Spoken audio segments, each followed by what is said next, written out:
이제 선거가 임박했습니다. 당장 다음 주네요. 자, 그래서 지금 서울 사정을 좀 살펴보도록 하겠습니다. 어떤 분이 가장 깊이 있게 또 정확하게 말씀해 주실 수 있을까 생각하다가 오늘 모신 분입니다. 지난번에 저희가 특집 방송 때 한번 모셨었는데요. 현재 바른언론 실천 공동대표이신 김기만 대표님 모셨습니다. 대표님 어서 오십시오. 네, 안녕하세요. 네. 실천연대. 제가 뭐라고 했습니까? 연대를 빼먹었어요. 바른언론 실천연대 언실연이라고. 예. 자, 이 뭐 사실 우리 김기만 대표님 아는 분들은 너무나 잘 아는 분인데 혹시 우리 시청자분들 중에 낯서신 분들이 있으실까 싶어서 제가 이렇게 설명을 하겠습니다. 우리 김용민 TV 시청하시는 분들 중에 이완배 기자 모르는 분 아무도 없을 겁니다. 이완배 기자가 얼마 전에 쓴 글을 제가 읽어보겠습니다. 개인적인 이야기지만 김기만 전 사장은 동아일보에서 나와 함께 일했던 선배였다. 그는 재직 시절 부당한 사주 권력에 맞선 용맹한 투사였으며 누구보다도 모범이 되는 진실한 기자였다. 그래서 나는 그를 믿는다. 이런 내용이었습니다. 고맙습니다. 이 사실 동아일보에서 그 시니어 기자로서 이렇게 후배들에게 존중받는 분은 거의 없는 걸로 알고 있습니다. 김중배 국장, 송건호 전 국장, 그 외에 또 동아TV 송건호 선배님은 이제 돌아가셨고요. 예. 김중배 국장님은 지금 34년생, 만 88세. 미수 올해가 89세입니다. 네네. 작년에 이제 그 미수 88세를 제대로 치르지 못한 분들이 다 올해로 미뤘거든요. 근데 불행하게 같은 동갑에 정말 많은 국민들이 존경하는 한승환 변호사님. 그분도 34년생. 같은 그래서 선배셨군요. 김중배 선생님도 마찬가지고요. 또 지난달에 또 아깝게 돌아가신 우리나라 그 묵자학의 대가, 동양철학의 대가인 기세춘 선생님. 이분도 88년생. 근데 88년생 아주 재밌는 얘기 하나 있어요. 네네네. 김중배 선생님이 34년생. 아까 한승원 선생님이 34년생. 네네. 그다음에 기독교계 원로인 이해동 목사님이 또 34년생. 예, 맞습니다. 뭐 이런 분들이 34년생이 여러 있는데요. 그 중에 한 6분이 모임을 하나 가지고 있어요. 그 모임 이름이 뭐겠어요? 힌트로 개띠입니다. 개띠. 개띠. 개판회입니다. 개판회. 근데 거기에 제가 이름을 그냥 실명을 말씀드리지 않을 여성분이 조무 목사님 한 분 계세요. 유명한 분인데요. 옛날에 도시산업 선교회도 하고 뭐. 주하순 목사님. 네네네. 이거 말씀하시는군요. 그분이 유일한 여성 멤버입니다. 그런데 멤버들이 제일 무서워하는 게 조하순 목사님이에요. 또 성격이 괄괄하고 또 혼자 싱글이시잖아요. 어떤 때는 술 마시다가 남자들한테 너 뭐 떼 막 이렇게 이런 식으로 그냥 막 막말을 하시는데 아주 그 재밌는 모임이라고 그렇게 말씀하시는데 지난주에 김중배 선생님을 제가 이제 저희 동아일보 제가 존경하는 대선배님이니까 모셨는데 식사를 그렇게 그 한승원 선배님 돌아가신 걸 너무 안타까워하시고 그다음에 또 기세춘 선생도 돌아가시고 하니까 근데 김중배 선배님은 너무 건강하세요. 저보다 지금도 술도 더 잘 드시고 너무 다행입니다. 그러니 그렇게 정정하신 게 우리에게 너무나 참 큰 위로가 되고요. 우리 살아있는 언론계의 전설 같은 분이죠. 아니 김기만 대표님, 그 왜 이렇게 동아일보 선배들은 우리 김 대표님 말고는 그다지 이렇게 존경을 잘 못 받는지 모르겠습니다. 저 누구야? 이동관도 있고. 이동관 그 부장인가 국장일 때 한번 저기 그 이완배 기자가 쓰레기통을 그 앞에서 발로 한번 찬 적이 있다고 얘기하던데. 결국 사주 때문에 사주와의 관계가 어떠하냐. 기자로서의 어떤 자긍심과 정체성을 갖고 대하느냐 아니면 그냥 그 사주 밑에 종업원으로서 자기 정체성을 규정하느냐 아마 이런 차이였던 것 같아요. 사실 동아일보는 일제시대에 나름대로 그 미남이 총독이 처음에 문화 정책을 한다고 하면서 사실 그게 1919년 3.1운동 바로 1년 후에 신문 3개를 일시 허가를 해줬거든요. 조선일보도 있었고요. 그 조선동화가 같이 나왔는데 그때 그 총독이 한 말이 이 조선인들의 숨통을 틔워줘야 되겠다. 풍선에 구멍 하나 내는 식으로 네네네. 너무 이렇게 조이니까 네. 반발도 심한 것 아니냐. 그 3.1운동 때 그 크게 놀란 거예요. 인자가. 그렇습니다. 네네. 예. 그렇게 해서 이제 나온 신문인데 처음부터 조선일보는 이제 개성 상인들이 했으니까 네. 상업지라고 볼 수 있고 동아일보는요. 예. 참 많은 분들이 이 부분에 대해서 오해를 하고 있는데 네. 동아일보는 인천 김성수, 설산 백관수 이 몇 분의 신문 절대 아닙니다. 제가 강조해서 누구한테 말씀을 드리는데 처음부터 동아일보는 한겨레처럼 출발한 국민신문입니다. 국민주. 오. 네, 주주가 450명입니다. 근데 이 주주들이 어떤 분들이냐면은 동아일보가 이제 민족지로 이렇게 설립한다고 하니까 설립의 주체는 분명히 인천 선생 또 장덕수 이런 분들이 했죠. 그러나 십시일반식으로 근데 십시일반이 간단한 게 아니고 어떤 분은 100원도 내고 그 당시에 어떤 분은 쌀 100가마도 내고 이렇게 해서 주주가 된 겁니다. 그래서 전국에 걸친 국민주 신문입니다. 네네네. 그러면 왜 동아일보가 조선일보는 전부 지금 방식 거지 않습니까? 네네. 중앙일보는 이제 원래는 홍진기 네. 뭐 이분이 만들었고 지금도 이제 홍석현 그 뭐 아들까지 이렇게 3대 내려왔잖아요. 예, 예, 홍정호까지. 예. 동아일보는 이미 지금 예. 5대째거든요. 저 인천 선생, 일민 선생, 김병관 4대죠. 네네. 김재호 사장까지. 네. 누구나 다 동아일보는 울산 김씨, 이 김씨 일문에 족벌신문 이렇게 보지 않습니까? 그렇습니다. 제가 사실 동아일보에서 나오게 된 큰 이유 중에 하나가 네. 현 김재호 사장의 동아일보 입사를 강력히 반대했습니다. 아, 입사. 예, 예. 뭐 결국 입사한다는 건 나중에 후계를 그렇죠. 예. 예. 그래서 그 당시에 이제 고인이 된 김병관 회장이 제가 동아일보 노조 위원장 때 네. 사실은 뭐 오지남이라는 이런 요정으로 저를 불러서 네. 그 돌아가신 부인 또 현 사장 된 김재호까지 불러가지고 그때 이제 미국에 유학 중이던 대학원생을 방학 때 이제 서울에 왔는데 저 불러가지고 아주 진지하게 저한테 재호를 회사에 넣고 싶다. 네. 위원장이 좀 동의를 해달라. 아, 그때 노조 네네네. 위원장이셨고. 예. 노조를 그 전에 1987년에 제가 중심이 돼서 아. 제가 입사 동아일보 1981년 25기인데요. 네네네. 저희 동기는 하나도 참여를 안 했고 네. 제 후배들 중에서 1987년 영화의 그 윤상삼 기자 죽은 아이고 그 저기 윤상삼 기자 예, 그렇죠. 그저 네네네. 박종철 고문 박종철 사건을- 고문 사건 때 그걸 바로 물고문이었다는 것을 네. 그 중앙대학교 의과대학의 네. 오 박사님한테 화장실에 숨어 있다가 네. 만나가지고 예. 그걸 듣게 되고 예. 그 나중에 아주 혁혁한 그런 특종을 하고 그 뒤로도 하정우 씨하고 막 그렇습니다. 예, 그 말하자면 이준희 씨가 그때 예. 윤상삼 역할을 했죠. 예, 근데 그 기자가 그 하정우 검사가 차 갈 때 예. 박스를 버려놓고 그 박스를 그 하정우 들고 온 검사가 예. 실명으로는 최환 검사입니다. 최환 근데 검사입니다. 최환 검사는 예. 지금 나이가 80세 네. 참 좋은 분인데요. 이분은 특히 우리나라 검찰이 지금 특히 이렇게 예. 뭐 검수완박 싸우고 있는데 사실 검수완박은 잘못된 말입니다. 네. 검찰 수사권을 완전 박탈한다는 잘못돼 있고 검찰 선진화법이 맞습니다. 맞습니다. 아니면 예. 검찰 정상화법. 왜냐하면 예. 우리나라처럼 검찰이 수사권, 기소권을 다 가지고 있고 또 기소 독점주의가 돼 있고 예. 검사 동일체 원칙이 돼 있어서 예. 그냥 위아래가 군대보다 더 강하게 꽁꽁 뭉쳐 있으면서 네. 모든 것을 권력 서열대로 해버리는 그리고 검찰이 지금 수사하는 98%를 경찰이 하거든요. 그렇습니다. 근데 그걸 다 그냥 검사가 지휘해서 야 이건 필요 없어 그러면 날라가 버리고 예. 이건 죄 없는데 기소해 그러면 해야 되고 네.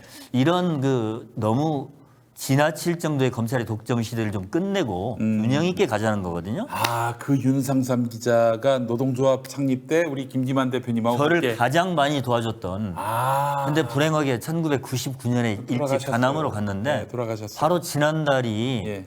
우리 윤상삼 기자가 간지 30년. 23주년입니다. 지금 99년에 갔으니까. 아, 99년이군요. 아, 제가 네. 그래서 지금 그 가족들과 함께 네. 그 묘소에 직접 갔죠. 아. 네. 그래서 지금도 그 두 딸도 챙기고요. 그런데 그 윤상삼 기자를 비롯해서 네. 그 여러 뭐 동아일보의 스타급 기자들 김창희 기자, 홍건희 기자 네. 이렇게 후배들 7명이 저를 도와서 동아일보 노조는 10달 동안의 언더그라운드 정말 공부를 열심히 해서 네. 단일 노조로 네. 전사 노조로 예. 다른 노조들이 1987년 10월에 전부 만들어질 때 기자 노조로 만들어졌습니다. 네. 그러나 동아일보만은 기자, 네. 그다음에 판매, 예. 광고, 그때는 활자를 뽑을 때니까 윤전, 예. 그다음에 네. 또 총무, 네. 그다음에 운전하는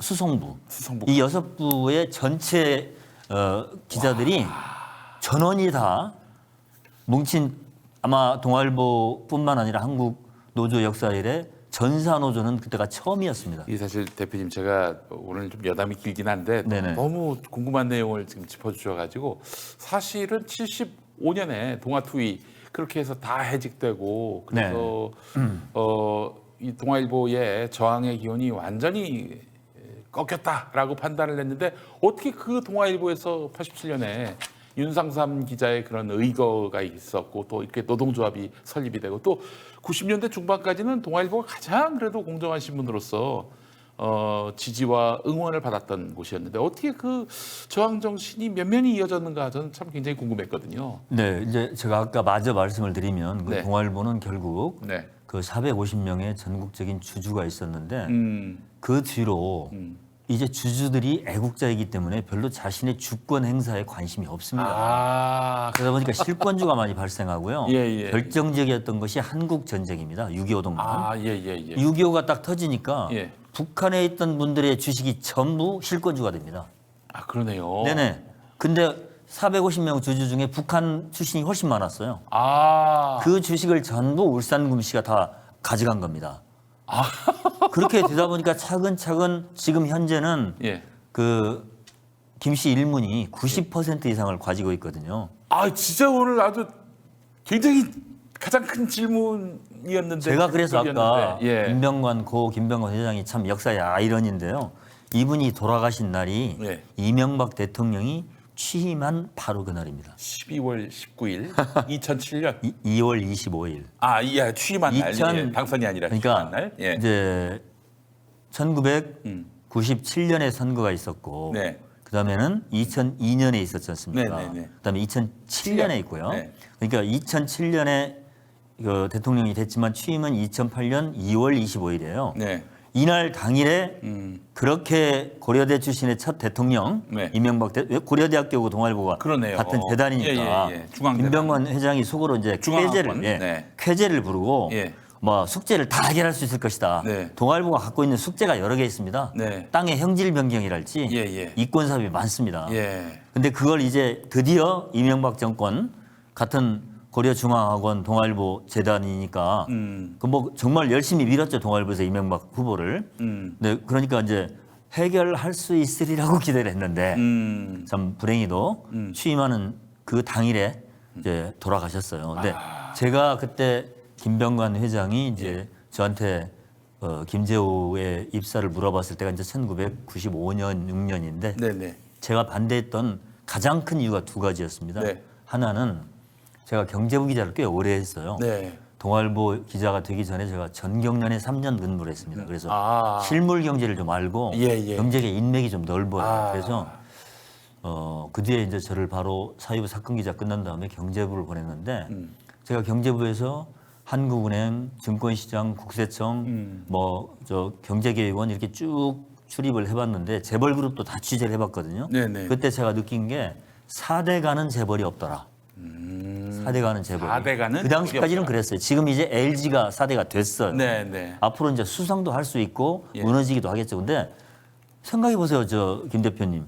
1960년대, 70년대 재벌 랭킹 10위에 들어가 있던 그룹이 남은 게 몇 개입니까? 지금 거의 없습니다. 대우. 삼성, 현대 외에는 없어요. 배우도 사라졌고. 근데 거의 사라졌어요. 예. LG도 두 개로 나뉘었고요. 그렇습니다. 예. 그래서 의외로 기업의 부침이 심하거든요. 예.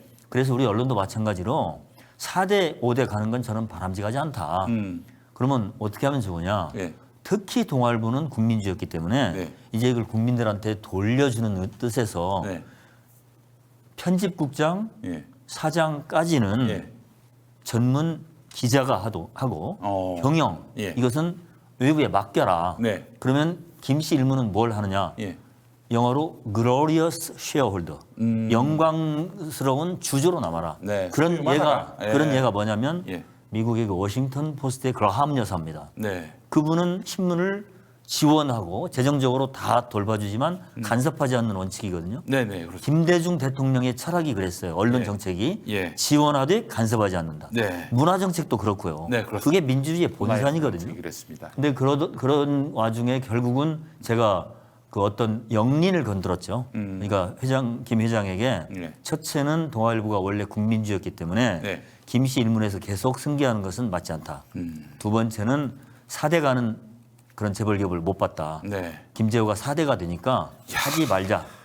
저 때는 못했습니다. 결국.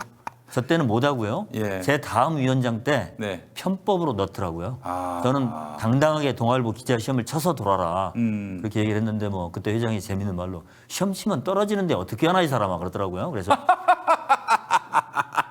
조선일보처럼 하십시오 그랬죠 제가. 예. 조선일보는 어떻게 하는데 그랬죠. 조선일보는 네. 방일형, 방우형 장학생이 있어요. 네.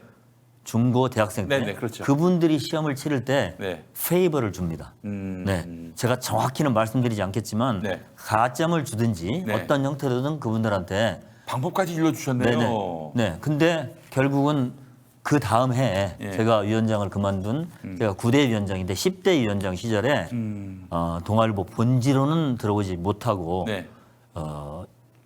올간지 예. 신동아 예. 아. 처음에는 여성동화 기자로 들어왔다가 예. 신동아까지 해서 6개월 동안 거기서 이제 기자 수습을 하고 그다음에 동아일보 기자로 다시 와서 네. 6개월 동안 수습을 하고 뒷문으로 들어왔군요. 한마디로 말해서. 뭐 그건 제가 잘 모르겠습니다. 네, 그렇게 됐습니다. 예, 네. 알겠습니다. 아유, 저희 한번 네. 이 주제 갖고 한번 좀 더 깊이 한번 이 동아일보 말씀을- 국민주 부분은요 네. 굉장히 중요한 얘기입니다. 그래서 오히려 많은 사람들이 이걸 모르고 있어요. 네, 그래서 저는 네. 아유, 저 틈만 친구한테 나면 얘기 처음 들었어요. 네, 한겨레와 똑같은 국민주였다. 한겨레는 주주가 6,500명. 예. 우리 국민주가 동아일보는 적지만 그래도 그 앞제 일본 시절에 이미 애국 시민들이 참여한 네. 국민주였다는 사실을 우리 김용민 TV의 시청자들께서는 꼭 좀 이해해 주셨으면 고맙겠습니다. 알겠습니다. 네. 자, 오늘 사실 모신 이유가 서울 지금 선거가 어떻게 돌아가고 있나 서울시장 네, 네, 선거. 네.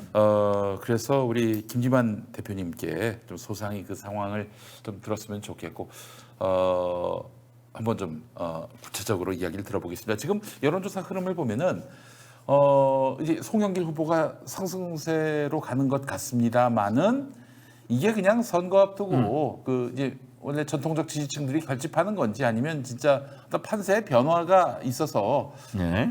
좁혀가는 과정인지 그래서 잘만 하면은 오세훈도 엎을 수 있는 건지 이 사람들이 많이 더 궁금해합니다. 네네네. 예, 제가 볼 때 네, 처음에 송영길 후보가 이제 후보로 확정된 날짜리 4월 29일인데요. 이제 오세훈 후보는 뭐 여유 있게 앉아서 기다렸죠. 이미 뭐 그렇죠. 거기는 뭐 경선도 없고 예, 1년 전인 작년 4월 보궐선거로 들어왔으니까 이미 후보의 뭐 경쟁자가 거의 없으리라는 것은 명약관화한 사실이었고요. 네, 근데 사실 송영길 후보는 후보되는 과정에서 신산고초를 겪었어요. 뭐 동료들이 뒤에서 총도 쏘았고, 네. 뭐 내부 총질뿐만 아니라 참 아휴, 뭘 엄청나게 심지어는 그 후보 그 뭐 자격 자체를 정지해버리는 네. 그러니까 컷오프 시킨 적도 있어 아시죠? 그렇습니다. 예, 예, 예. 그랬다가 다시 비대해서 이제 살리고. 예. 이게 송영길 후보는 시정 주장이 뭐였냐면 예, 다 나와라 누구든지 음, 작년에 도전했던 박영선 후보도 좋고 뭐 박주민 좋고 네, 김진애 좋고 예, 심지어 뭐 누구라도 옛날 서울시장 38살 때 한번 후보로 뛰었던 그 김민석. 김민석 그대도 나와라 다 예. 링에서 다 붙자. 예. 그건 굉장히 저는 좋은 태도였다고 봐요. 네, 네, 네. 그런데 안 나오잖아요. 결국에 나와요. 몇 번씩 연장을 해서 네. 등록을 하라 해도 한 명도 안 나왔어요. 예. 처음에 등록했던 6명입니다. 예, 그 중에서 컷오프 시켰죠. 네. 3명으로. 예. 마지막에는 박주민이가 그냥 사퇴했죠. 예. 결국 김진희하고 둘이 남았는데 네. 이게 뭡니까? 태산명동의 서일필이다. 왜 반대를? 지 안 나올 거면은. 저도 그런 말이죠. 예. 근데 왜 그렇게 후보를 일찍 확정을 안 해주고 못 살게 굴다가 예. 이렇게 그 스크래치를 다 내놓고. 정말로 상처뿐인 영광이에요 지금. 근데 예. 예. 사실 그때 처음 이제 후보 확정돼서 여론조사 했을 때 제가 기억으로 21% 뒤졌어요. 그렇죠. 네, 실제로. 예, 그랬습니다. 뭐 50몇 대 30몇이었으니까요. 예. 그런데 이제 조금씩 추격을 하더니 이제 엊그저께 최근에는 보니까 지금 51대 40으로 이제 네. 좀 좁혀졌죠, 많이. 이 저는 뭐 좀 만용 비슷하게 네. 그 우리 시청자분들께 했던 얘기가 5% 이내로 좁혀지면 이거 승부를 네. 예측 못한다 이렇게 네. 얘기했는데 뭐 그렇게까지 갈지도 또 관심이긴 합니다. 근데 여기서 네. 굉장히 중요한 사실이 있습니다, 시청자들께서. 예. 예. 뭐냐면 지금 이제 여론조사를 할 때 예. 그걸 이제 표본 구하기, 이른바 이제 그 샘플링, 네. 예, 표집이라고 하는데 그걸 표집, 예, 예. 이 표집 단계에서 지금 문제가 발생하고 있어요. 표집은 어떻게 해야 되냐면은 네. 오세훈 후보 지지자 예. 절반, 네. 송영길 지지자 절반으로 이렇게 해야 되잖아요. 네, 네, 네. 아니면 35대 35하고 이제 중간층을 넣든 네, 그렇게. 그렇습니다. 근데 계속 포집을 하다 보니까 네. 자꾸만 예. 국힘당 쪽이 많이 나오는 거예요. 아. 실제 여론조사 기관에 제가 물어보니까 지금 36대 32 정도로 나온대요. 아. 포집 자체가. 예, 예, 예. 그러니까 지금 51대 40은 이게 정수가 아니에요. 허수예요. 이미 그 샘플링 자체에서 네. 지금 국힘당 오세훈 쪽이 더 많이 들어가 있는다는 거죠. 그 대표님 그 사실 제 그 트위터 팔로워가 70만인데 네네네. 뭐 통계학적으로는 아무 그 가치가 없지만은 네. 그래도 적어도 저하고 정치 성향이 비슷한 분들이 압도적이지 않겠습니까? 네네네. 그분들한테 제가 트위터로 설문을 했는데 여론조사가 만약에 오면은 혹은 왔으면 이 응할 것인가 혹은 응하지 않았던가 뭐 이렇게 물어봤어요. 네. 했더니 하여튼 뭐 종합적으로 봤을 때 여론조사 전화가 오더라도 왔더라도 네. 난 응하지 않았다가 66%였어요. 그게 바로 말해주는 게 예. 송영길을 지지하는 숨은 표가 꽤 많다는 얘기입니다. 이게 여론조사 가지고는 네. 지금 가늠하기가 상당히 어렵습니다. 특히 네. 오세훈 후보한테는 네. 여론조사에 아픈 추억이 있습니다. 아시죠? 맞아요. 본인이 얼마 전에 기자회견에서 이렇게 얘기했어요. 저는 두 자릿수 리드에 공포증이 있습니다. 자, 종로 20대 총선에서는 네. 마지막 여론조사 때 예. 정세균 후보한테 예. 12%포인트를 이겼어요.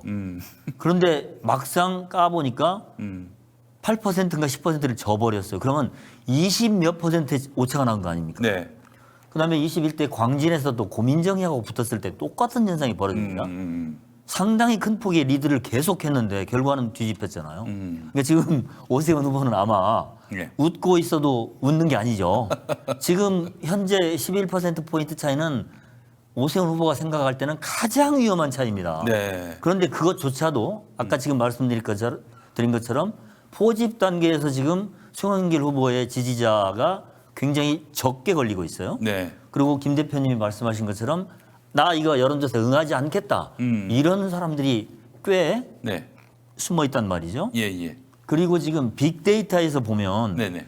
벌써 크로스 게임입니다, 지금. 아, 빅데이터는 전석진 박사라고 예, 예. 우리나라에서 유명한 그 이거 선거 빅데이터의 전문가인데 네. 그분 걸 제가 매일 들어가 보는데 네.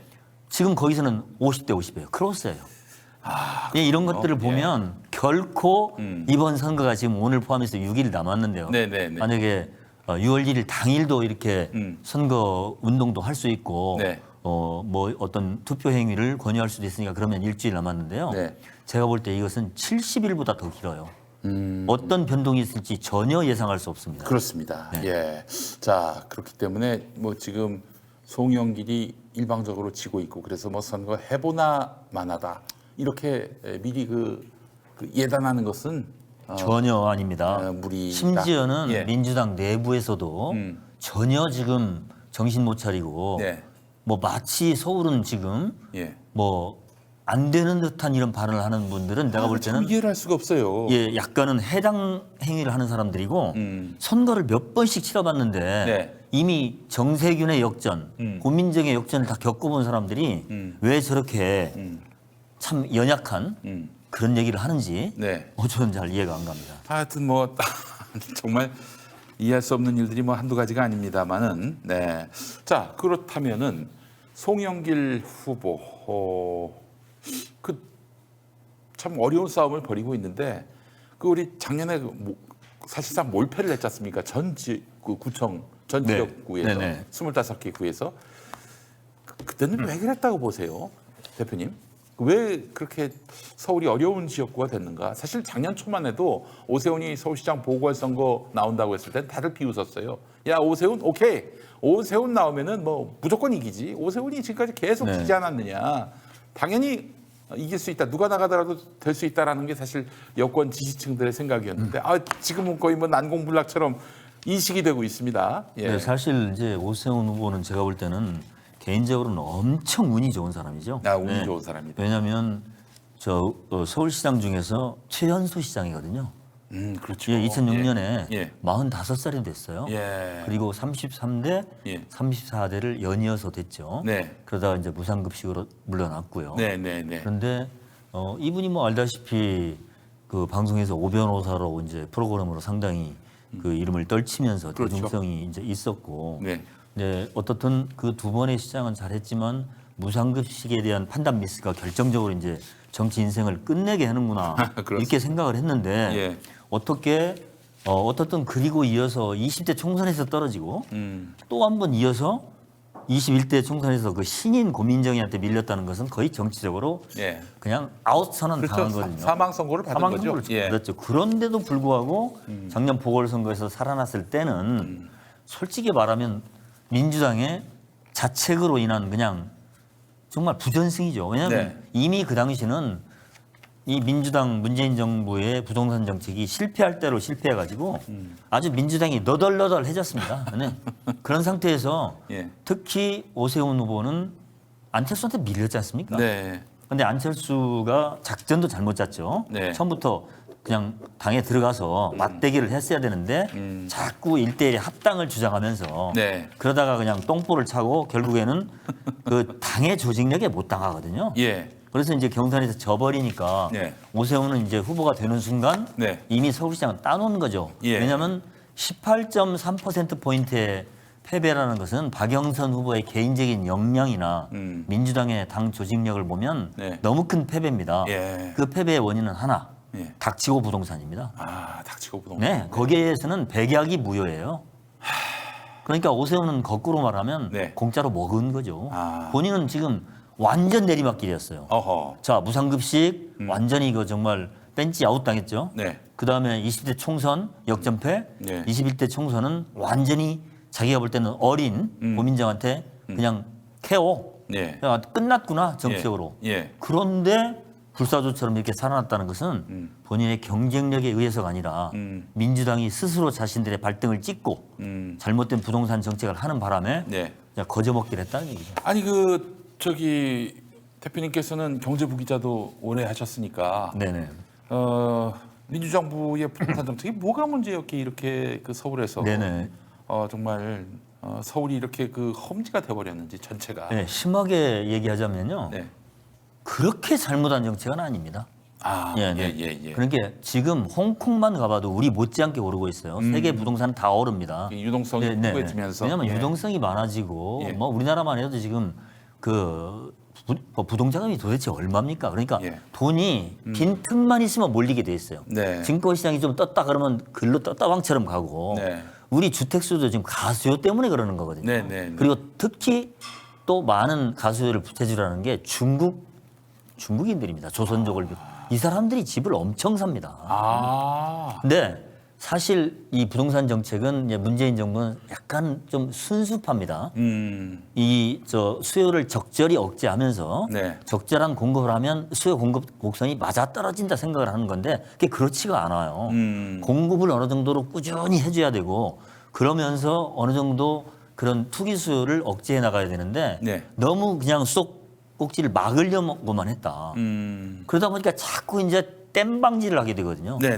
그래서 사실은 문재인 정부에서 부동산 정책이 28번 나왔다는 것은 참 불행한 일이죠. 예. 특히 그 김현미 장관이 참 고생만 하고 네. 3년 6개월을 장기 재임을 했는데 네. 참 애만 썼지 아무 보람도 없었어요. 지금 예. 굉장히 본인이 막 죄의식을 느끼고 예. 어려워한다고 해요. 그래요. 네, 나 때문에 예. 우리 문재인 정부가 이렇게 욕을 먹고 정권을 뺏겼다 막 이렇게. 예. 근데 참 안 됐어요. 근데 사실 문재인 정부 초기는 건설부 장관인 김현미 또 그 당시에 이제 청와대 정책수석 장하성이랄지 경제수석 이런 분들 간에 네. 호흡이 잘 맞지 않았어요.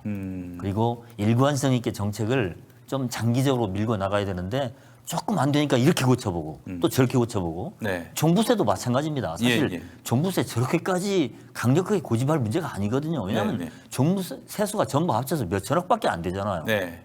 근데 너무나 어떤 완고한 이론으로 이것만은 내가 도덕적으로 해야 되겠다라는 생각이 강하다 보니까 그 반발 예. 이게 너무 심했죠.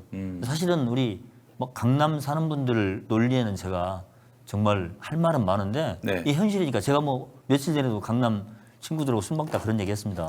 너희들은 정말 나쁜 놈들. 대표적인 이중성. 응? 왜? 전부 다 예. 문재인 정부에서 내 집값이 20억 올랐어. 예. 20억. 그 덕부아 놓고. 낄낄낄 내고 있어요. 예. 근데 종부세를 한 5천만 원 내라니까 막 땅을 치면서 뭐냐 도대체 너희들은. 응? 아니 20억 지금 집값은 올랐는데 어떤 놈은 그래요. 문재인 한 번 더 했으면 좋겠다고. 그렇게 집값은 올랐는데 거죠, 그건 한마디로. 네, 예. 농담이지만 예. 종부세, 재산세가 좀 오른 것에 대해서는 네. 그렇게 싫다. 그래서 너희들이 명색 대학을 나온 지식인이라고 할 수 있느냐. 네. 그렇게 해서 강남의 대부분의 지역에서 9대 1로 몰표를 주는 게 과연 이게 정말로 인류대학 나온 그런 지식인들의 네. 행태냐. 예. 제가 무척 화를 낸 적이 있습니다. 근데 네. 그게 뭐 그분들의 투표 행위고 투표 성향이고 현실입니다. 하여튼 그렇게 됐고 어떻게 지금 상황이 크게 달라진 건 아니지 않습니까? 작년 그 보궐선거 때 몰표한 것. 그 뒤로 이제 달라졌다면은 예. 이미 이제 깻잎 한 장 사이로 졌지만 이재명 후보도 막판에는 네. 부동산에 대한 굉장히 완화된 정책을 냈어요. 네. 그 송영길 후보는 참 특이한 게 이분은 제가 볼 때 예. 굉장히 그 머리가 좋은 분이고 예. 이분이 알다시피 사남 2년대 네. 전남 고흥의 그 뭐 대서면이라는 거 제가 이분 이제 그 후보가 된 뒤로 제가 꾸준히 언론 보도랄지 책도 좀 구해서 읽어보고 했는데 네네. 상당하더라고요. 왜냐하면 그 시골 부면장집 아들 딸인데 네. 사남 2녀 중에 4명이 고시를 합격을 해요. 그래요. 2명은 행정고시, 2명은 사법고시.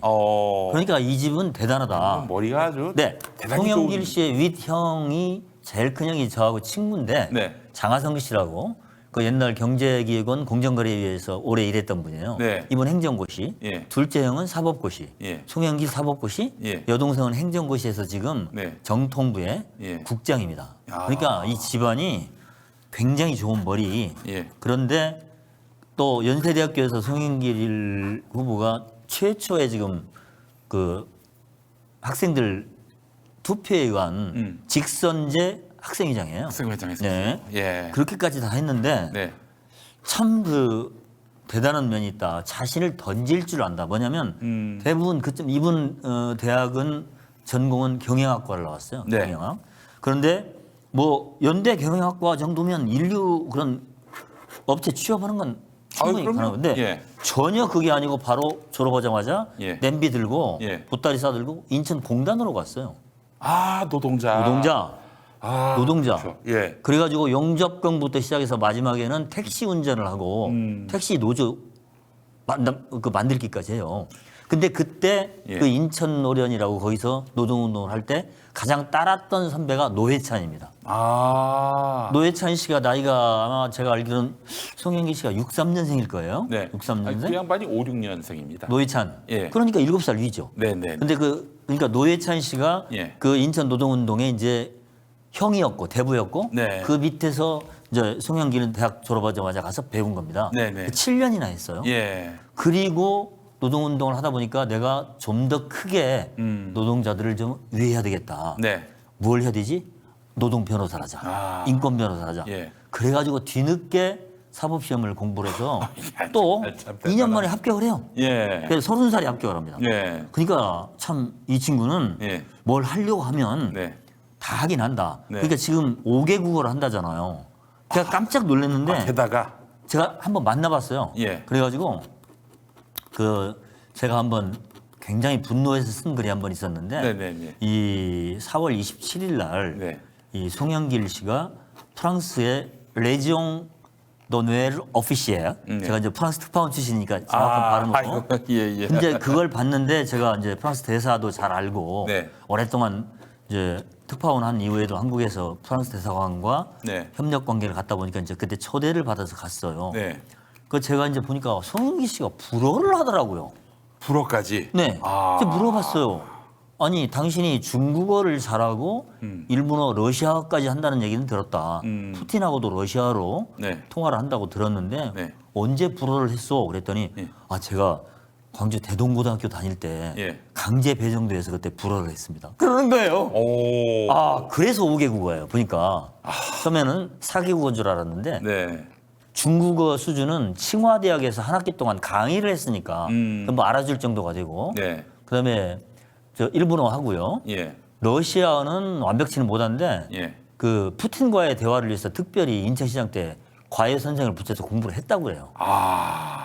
왜 푸틴하고 친해졌냐면 예. 인천 박물관에 있는 예. 러시아의 그 유물들을 예. 푸틴한테 선물합니다. 아. 옛날 그 러시아 바이킹 함대의 깃발이랄지 예. 러시아의 유물들 몇 점을 선물을 해요. 예. 근데 푸틴이 굉장히 좋아하고 송영길 시장을 초청을 해요. 네. 그래서 러시아에 갔다가 예. 러시아 대공 무공 훈장을 받아버립니다.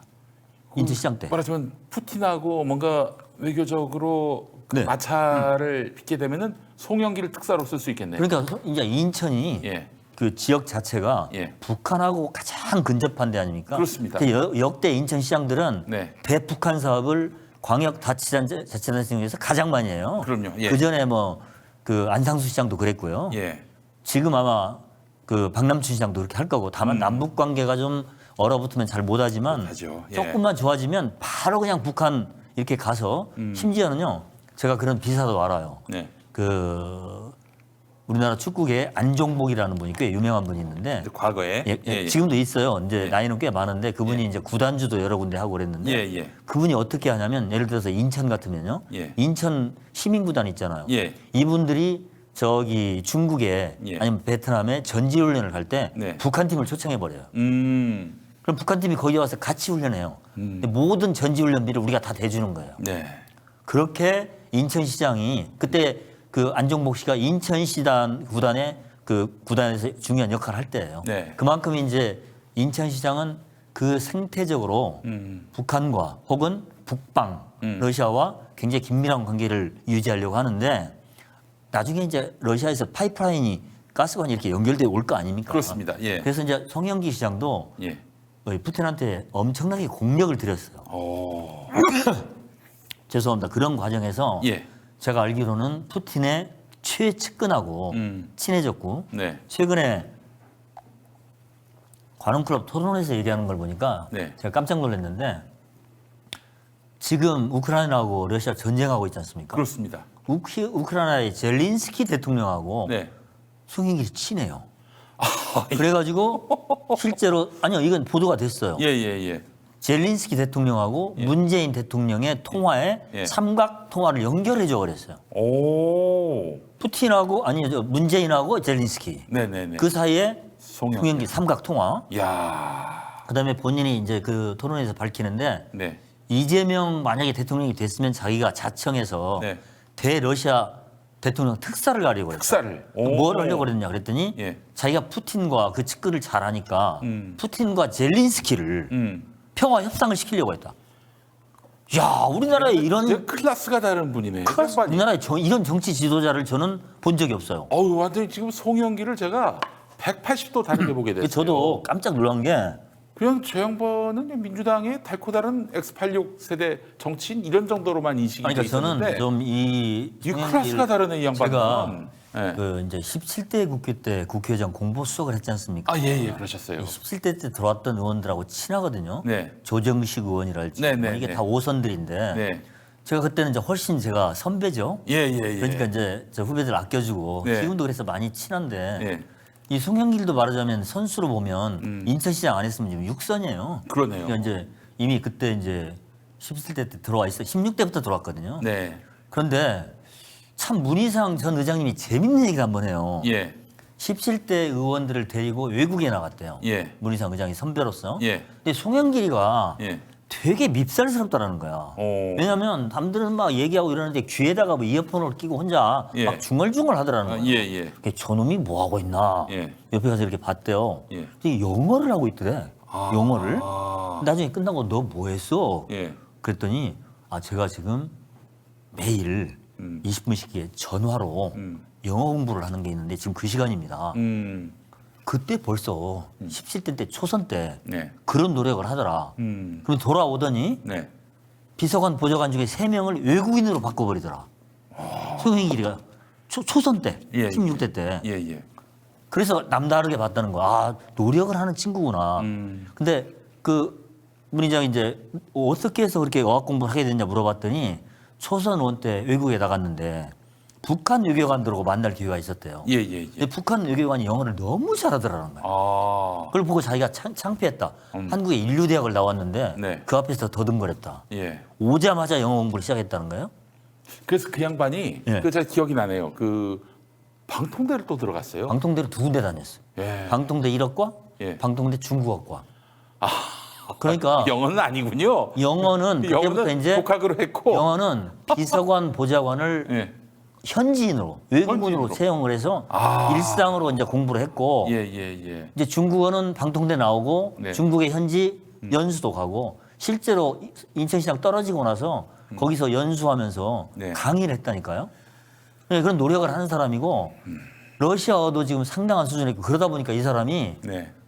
외국어만 하는 게 아니고 그리고 국회 외교통일 그 분과위원장을 2번 4년이나 했어요. 그렇죠. 예. 근데 그러면 네트워크가 좋아지잖아요. 네. 지금 이렇게 보통 얘기하는데 누구하고 주로 이렇게 그 사귀느냐 그랬더니 일본 같으면 고노다루 전 총리 아주 막역한 친구라는 거예요. 네. 중국 같으면 지금 그 시진핑 주석의 제일 우측 2인자 뭐 이런 수석 비서관 이런 네. 사람. 예. 푸틴 같으면 바로 푸틴의 그냥 왕비서. 그러니까 푸틴하고도 직접 연결을 해주고 뭐 이런 식이에요. 그래서 이 사람은 그리고 뭐 미국은 누구냐 그랬더니 그 아시아 문제 연구소장 했던 캠벨 박사. 그러니까 이 저거 뭐 이 송영길의 지금 이 국제적인 네트워크에는 그냥 빈말이 아니구나. 예. 이 사람이 왜 첫 공약을 유엔 아시아 본부를 하느냐? 예. 이미 구상이 있었구나. 아니 그 뭐 저기 허경영이 유엔 본부를 판문점에 유치한다 그래서 그건 그런 비슷한 공약으로 생각을 했더니 그게 아니라 할 수 있기 때문에 그렇게 공약을 내건 거네요. 예, 유엔 그 처음에는 유엔 제 5본부라고 그랬어요. 예. 왜냐면 우리 시청자들께 설명을 드린다면 유엔 예. 유나이티드 네이션스는 예. 누구나 뉴욕에만 생각을 하시죠. 유엔 그렇죠. 본부. 예. 우리 그 유엔 본부 사무총장 반기문 씨도 뉴욕에서 근무했고 네. 옛날에 한승수 총리가 유엔 총회 의장을 했죠. 그렇습니다. 그때도 뉴욕에서 했고. 예. 근데 지금 유엔의 헤드쿼터스 본부는 세계에 4군데 있습니다. 자, 뉴욕의 본부는 정치 경제를 주로 다루어요. 네. 근데 두 번째 본부는 어디에 있냐면은 스위스 제네바에 있습니다. 여기서는 보건 예. 안전을 주로 다룹니다. 그 후가 WHO가 네, WHO도 거기에 있죠. 네. 스위스에. 그다음에 그 후라고 스위스에는 또 했어요, WHO 세계 보건 기구 또 예. 스위스에 있는 중요한 국제 기구 중에 하나가 세계 축구 연맹 FIFA도 스위스에 있습니다. 그렇죠. 그래서 예. 왜 FIFA냐면 다른 데는 전부 IBF 인터내셔널 뭐 박싱 페더레이션 인터내셔널 뭐 발리볼 이렇게 나가는 I가 앞에 나가는데 예. 스위스에 있는 축구 세계 축구 연맹은 예. 페데라숑 앵테그나셔널 풋발드 아소시아숑 불어로 그래서 F가 먼저 가는 겁니다. 그렇군요. FIFA가 예. 왜냐하면 FIFA에서의 공용어 첫 번째는 불어예요. 영어가 두 번째입니다. 그래서 불어 영어를 못하면 거의 근무를 못하는데 네. 우리나라에서 지금 그 FIFA에 있는 850명의 근무자 중에 한 명도 없어요. 아이고. 이게 우리의 희망입니다. 꼭 하나 누가 가야 돼요. 네. 아시아 축구연맹에는 뭐 우리가 10명 이상 나가 있는데 네. FIFA는 그쪽에 우리가 가고 싶어도 지금 예. 불어 영어를 할 수 있는 축구 자원이 없어요. 아이고 그렇구나. 근데 어떻든 예. 그다음에 세 번째 유엔 본부는 예. 오스트리아 비엔나에 있습니다. 비엔나. 여기서는 범죄와 네. 난민을 다룹니다. 네 번째는 어디에 있을 것 같습니까? 이제 미국에 있고 예. 유럽에 2개가 있고 예. 네 번째는 아프리카에 있습니다. 아프리카 어디 아프리카의 있습니까? 케냐. 케냐에. 케냐. 오. 케냐에는 이제 환경과 거주 문제를 다룹니다. 자, 그러면 우리가 송영길의 UN 아시아 본부 첫 번째는 5본부라고 했다가 아시아 본부 이제 네. 아시아를 대표하자 이거죠. 예. 이게 충분히 가능하구나. 왜냐? 아프리카에 있는데 네. 세계 인구의 절반인 네. 아시아에 UN 본부 하나 두는 게 예. 너무나 당연한 것 아닙니까? 게다가 또 우리 한국의 위상을 생각해 보면은 충분히 가능하고. 특히 남북 관계가 있잖아요. 예. 여기에 UN 본부가 들어오면 네. 평화의 상징이 되고 예. 또 하나는 UN 본부가 하나 들어오면요. 네. 자리가 한 2만 개 생겨요. 직업이 자리가. 아, 그래요. 그다음에 국제학교 들어오죠. 예. 서울의 품격이 한꺼번에 올라가는 겁니다. 네. 근데 역시 이런 발상은 오세훈 후보보다는 네. 송영길이가 훨씬 아유, 이거는 뭐 잘하겠구나. 클래스가 다릅니다. 이 클래스가 달라요. 예. 저는 그런 걸 느꼈어요. 그래서 이 송영길이라는 이 후보가 예. 지금 어떻든 5선의 상당한 지도자 아닙니까? 그리고 네. 직전까지 당대표를 했고 예. 그런데 낡은 차, 구식의 생각을 하는 사람이 아니구나. 굉장히 선진적인 사고방식을 한다. 이게 저 우리 지지층들을 보게 되면은 오세훈보다야 뭐 인물의 됨됨이로 보나 컨텐츠로 보나 송영길이 압도적으로 우세하다는 건 알지만 그러나 현실은 과연 오세훈을 이길 수 있을까? 그리고 뭐 송영길이 꼭 굳이 돼야 하나 이런 생각이 있지만은 네. 지금 말씀 들어보니까 이게 이제 서울의 어떤 이익을 위해서 또 대한민국의 국익을 위해서는 송영길이 서울시장이 돼야 하겠다라는 생각이 막 지난번 그 유세를 보도한 기사를 보니까 이런 말을 했었는데 좀 설득력이 있었어요. 예. 자, 삼선 연임에 그치게 하는 것은 무엇입니까? 이유가 네. 그건 관성. 삼선 너무 했어요, 오래 하다 지금. 보면 네. 좀 이 생각이 이제 낡아지고 굳어지고 유연성이 없어지지 않습니까? 예. 그래서 이제 3연임으로 끝내는 건데 오세훈 시장은 지금 2번 하고 쉬었다가 또 하는 거거든요. 네네. 근데 이번에 또 4선을 하겠다는 거 아니에요? 예. 송영길 후보가 이렇게 얘기를 했더라고요. 오세훈 후보 뭐 일을 잘할 수 있다고도 생각합니다. 그러나 4선 가면 벌써 예. 그 어떤 궤도에 그냥 그대로 빠집니다. 타성에 빠집니다. 새로운 창발력, 창의력 안 나옵니다. 네. 지금 공약에 보십시오. 새로운 게 없지 않습니까? 근데 저는 UN 아시아 본부 첫 번째 공약입니다. 그다음에 두 번째가 부동산 완전히 이제 정말 그 부동산 닥치고 부동산 잘못된 걸 바로 잡는 정책을 내놨어요. 뭐 누구나 집을 비롯해서. 근데 세 번째 공약이 뭐냐? 상당히 혁신적이에요. 지금 88 고속도로, 네. 그다음에 또 그 반대편 도로, 그 뭐죠? 강변도로. 강변도로? 예. 이게 전부 지하화 하겠다는 거 아닙니까? 네. 이걸 덮어버리겠다. 네. 지금 시속 30-40km 가는 이 도로는 예. 고속도로, 고가도로의 기능을 전혀 못한다. 이거 그냥 밑으로. 그리고 위는 전부 시민 편의시설도 네. 바꾸겠다. 예. 당연히 그래야 합니다. 근데 예. 이런 정책이요. 예. 약간 허경영 같이도 들리지만 이게 실현만 될 수 있다면 네. 서울 시민들한테는 복음입니다. 근데 이게 왜 가능하냐? 저는 서울의 도시 가치가 무척 올라가죠. 그렇죠. 예. 저는 이게 새로운 도전자이기 때문에 가능하다. 뉴 그런 도전자잖아요. 네. 이런 챌린지를 할 수 있는 사람이란 말이에요. 네. 그러니까 엊그제 그 관훈 토론회 때 보니까 KBS 방송 토론회 때 그런 얘기를 오세훈이 하더라고요. 네. 아니 송영길 후보는 언제부터 그렇게 서울 공약을 생각했습니까? 네. 다 급조한 것 아닙니까? 송 후보가 서울은 서울 시민들만의 서울이 아니고 전 국민의 서울입니다. 당대표 정도 되면 서울에 대해서 항상 생각합니다. 보세요, 오세훈 시장. 나는 집권당의 당대표를 했습니다. 이 정도 되면 서울이 어떻게 가야 되겠다. 이런 건 항상 나의 비전에 있는 거죠. 그 정책을 끄집어내는 겁니다. 네. 그게 무슨 급조입니까? 야. 맞잖아요. 예. 내가 인천시장 했다가 네. 여기 서울로 오는 것에 대해서 좀 반발하는 사람이 있다고 해요. 근데 아니 제가 그냥 인천에 일개 국회의원, 일개 그냥 시장이었으면 그런 얘기를 들어도 좋은데 제가 인천에 무슨 연고가 있습니까? 저 광주 사람입니다. 네. 서울에서 대학 나왔습니다. 예. 아내도 순수한 서울 사람입니다. 네. 아들도 서울에서 대학 나왔고 인생의 절반 이상을 서울에서 살고 있습니다. 다만 제가 인천에서 노동운동을 했기 때문에 네. 처음 출발지를 국회의원을 인천으로 했습니다. 제2의 고향이 됐죠. 네. 그런데 제가 인천을 떠나서 서울로 오는 것 네. 너무 자연스러운 일 아닙니까? 제가 보다 더 큰 꿈을 꾸고 네. 서울이라는 우리 국민의 지금 5분의 1이 모여 살고 있는, 그러나 상징성으로 보면 5분의 1이 아니라 절반도 넘는 네. 이제 수도가 좀 이전이 되고 예. 전국 균형화가 이루어지기 전까지는 어떻든 서울이 좀 잘 돼야 되잖아요. 예. 이 서울을 내가 한번 제대로 살려보겠다. 네. 새로운 어떤 품격 있는 국제적인 도시로, 네. 뭐 그 얘기를 보니까 만약에 유엔 아시아 본부가 세워지면 분명히 서울은 뉴욕이 된다. 뉴욕이 제2의 뉴욕이 된다. 네. 자신한다 이렇게 얘기를 하더라고요. 예. 그렇게 바꿀 수만 있다면 예. 그런 꿈을 꾸는 시장의 도전은 나는 좋다고 봅니다. 그게 무슨 문제가 있어요? 뭐 아주 쫌새기들이 네. 당신 왜 인천에서 국회의원 하다가 이게 왜 와? 이건요 질문이 아니에요. 그건. 실제로 그 인천에 대해서 폄하하는 시각도 있습니다. 아까 인천 얘기 있고 부천 얘기 있잖아요. 그 얘기 하면 안 됩니다. 예, 그렇죠. 뭐 하면 부천 가고 뭐 하면 인천 가고 예. 이런 얘기 하면 안 되죠. 예를 들어서 이제 서울시장 하다가 인천시장 한다고 그러면야 그런 질문을 하겠어요? 기본적으로 인천에 대해서 깔보는 그런 시각이 있는 겁니다. 네, 네, 인천이 어디 깔볼 도시예요. 아, 말도 안 되는 그럼요. 얘기고. 아니 근데 오세훈 공약 중엔 또 오세훈 공약이 아니라 오세훈이 지금 프레스센터 아, 예, 예.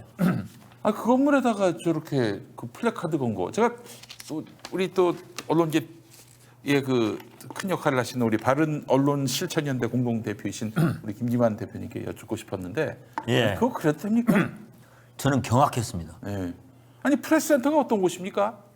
우리 시청자들께서 이해를 좀 쉽게 하시도록 말씀을 드리면 영어로 프레스센터는 그냥 우리말로 해야 됩니다. 언론인회관입니다. 언론인회관. 그 원래의 명칭은 한국신문회관입니다.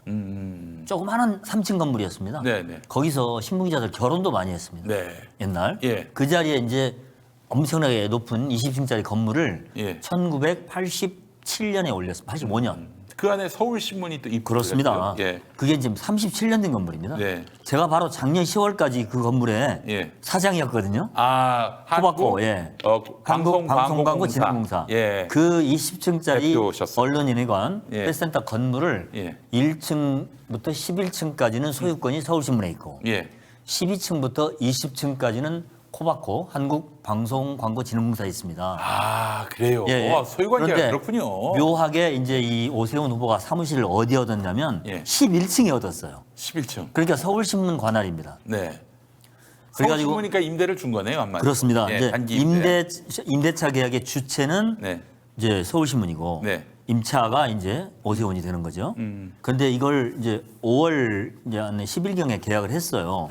저희는 몰랐죠. 뭐 누가 어디에 들어오는지 알 수가 없잖아요. 네. 근데 어떻게 알게 됐느냐면 느닷없이 5월 13일 날 밤에 엄청나게 큰 플래카드를 하나 걸었어요. 네. 제가 사진이 있는데 네네. 보여드릴까요 나중에? 예. 근데 아니, 저기 한번 검색해 보시면 다 네, 나옵니다. 네, 네. 예. 근데 오세훈 저 프레스센터 검색하면 다 나옵니다. 네.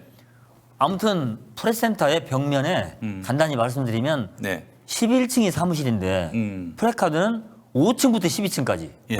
네. 어마어마한 크기입니다. 그게 6개층을 더 6, 7, 8, 9, 10, 11, 12, 한 6, 7개층. 네. 그냥 정말 어마어마한 크기예요. 그러면은 프레스센터가 완전히 오세훈 선거 캠프로 보일 수밖에 없겠네요. 그러니까 네. 이제 저희들이 경악을 했던 게 저 오세훈 씨가 대언론 선전포고를 하는 거냐 아니면 거기에 지금 28개의 언론단체가 있거든요. 네네. 그다음에 그 지방신문 서울지국도 있고 외국신문 그 사무실도 있어요 거기에. 네. 네. 이런 그 엄청난 언론인의 요람이자 언론인의 거의 뭐 쉼터이자 네. 정말 언론인의 정신적인 그런 영적인 존재거든요. 근데 그런 곳에 사무실을 얻는다는 발상도 저는 이해가 안 가요. 일단. 그다음에 두 번째는 거기다가 네. 그렇게 엄청난 크게 프래카드를 걸어놓으면 네. 마치 거기에 들어있는 언론단체 또 서울신문 같은 언론사 네. 거기에 뭐 일본의 그 또 특파원 네. 뭐 또 강원도의 신문에 거기 서울 지사 뭐 다 있거든요. 네네. 이런 사람들이 오세훈을 지지하는 듯한 착각을 불러일으킬 수 있잖아요. 충분히 그럴 수 있죠. 예. 그건 절대 있을 수 없는 일이에요. 예. 그래서 제가 예. 그 바른 언론 실천연대 언실련의 공동 대표로서 네. 그날 우리 이제 비상 회의를 소집을 했습니다. 14일 당일에. 예, 예. 왜냐하면 14일 날 출근했을 때 이제 보였거든요. 아하. 플래카드가. 예, 예. 그래서 저희가 이제 집행부 회의를 하고 네. 모든 절차를 거쳐서 그날 당일에 서울신문사와 네. 오세훈 후보는 예. 이 사무소 계약을 즉각 취소하라. 네. 그리고 벽면에 걸린 네. 이 광고물 걸개 그림입니다. 네, 네, 네. 즉각 철거하라. 예. 이것은 언론인에 대한 모욕이고 능멸이고 무시다. 있을 수 없는 일이다. 네. 이런 성명을 냅니다. 예. 그리고 저를 비롯한 간부들이 서울신문사를 직접 방문을 했습니다. 서울신문사 사장이 곽태현 사장인데 만났습니다. 네. 그랬더니 뭐 막 변명을 해요. 뭐 이건 뭐 우리가 그냥 임대 뭐 하는데 뭐 방이 남아서 한 것이지 네. 특별히 뭐 의미가 있는 건 아니다. 그래서 아니 도대체 공익을 다루는 신문사가 특정 후보한테 사무실 내준다는 게 아무리 영업이 중요하다 해도 있을 수 있는 일이냐. 네, 네. 그런 발상이 곽 사장 어떻게 나오냐고 막 항의를 했죠. 네. 근데 나중에 생각해 보니까 이게 곽 사장이 한 게 아니에요. 최근에 이 서울신문사가 호반건설이라는 건설회사한테 넘어갔어요. 작년 말에. 원래 서울신문사는 알다시피 기획재정부가 최고 지분은 기획재정부가 갖고 있어요. 그렇죠. 두 번째 지분은 사원주주입니다. 사실상 공영 신문이라고 봐야 되는 거죠. 그렇죠. 이제 그래서 그동안 네. 이제 꾸준히 그것도 이제 이 호반건설은 그 원래 이제 몇 년 전에 20몇 프로의 주식을 이제 인수를 했었거든요. 네, 네. 이게 제 3주주예요. 네. 그런데 호반건설은 사실 서울신문사한테 우리 주식을 사라고 한 적도 있어요. 네. 근데 서울신문이 안 샀어요. 예. 근데 이번에 이제 작년에 느닷없이 호반건설이 사실 요즘 호반건설이 많이 컸어요. 네. 제가 찾아보니까 무시할 수 있는 회사가 아니에요. 이게 이제 과거에는 이제 지역 방송, 광주 방송 소유를 예, 예, 했는데 예, 예. 이 서울의 신문, 뭐 사실 지금 신문 산업이 사양 산업이라고는 하지만은 그 대관 업무를 할 때 말이죠. 건설사가 혼자 들어가면은 뭐 그냥 업자로 네. 취급하지만 서울 신문 기자 끼고 만약에 들어간다 그러면 이건 뭐 예, 완전히 예. 대접이 달라지는 거죠. 그러니까 이제 우리 시청자들이 들을 때 대관 업무 그러면 뭘 빌려주는 업무로 생각하는데 그게 아닙니다. 관을 상대로 하는 예, 예. 이제 이 지방에 있는 작은 신문사는 거의 90%가 건설회사, 토건회사가 사주라고 보면 틀림없습니다. 근데 서울은 그렇진 않아요. 그런데 이제 호반건설이 지금 찾아보니까 재계에서 건설 도급 랭킹이 13위까지 올랐어요. 이야. 그다음에 전체 우리나라 기업 순위로는 33위, 네. 50위 안에 들어갔어요. 주로 관급 공사를 많이 하더라고요. 네. 그러니까 이제 지금 우리 김 대표님이 말씀하신 것처럼 호반건설은 언론사를 끼고 있는 게 굉장히 중요합니다. 방금 말씀하신 대로 우선 서울시에서 네. 공사가 굉장히 많이 나와요. 그렇죠. 토목공사. 예, 예. 그것도 자기들로서는 좀 유리해지고요. 아까 말씀하신 대로 이제 이 서울신문 사주 네. 뭐 회장 이렇게 되면 네. 좀 호반건설 대표가 김상열 씨인데 네. 광주 출신의 이제 지방 건설 토건업자에서 벗어나서 네. 중앙 무대에서 언론사 사주다.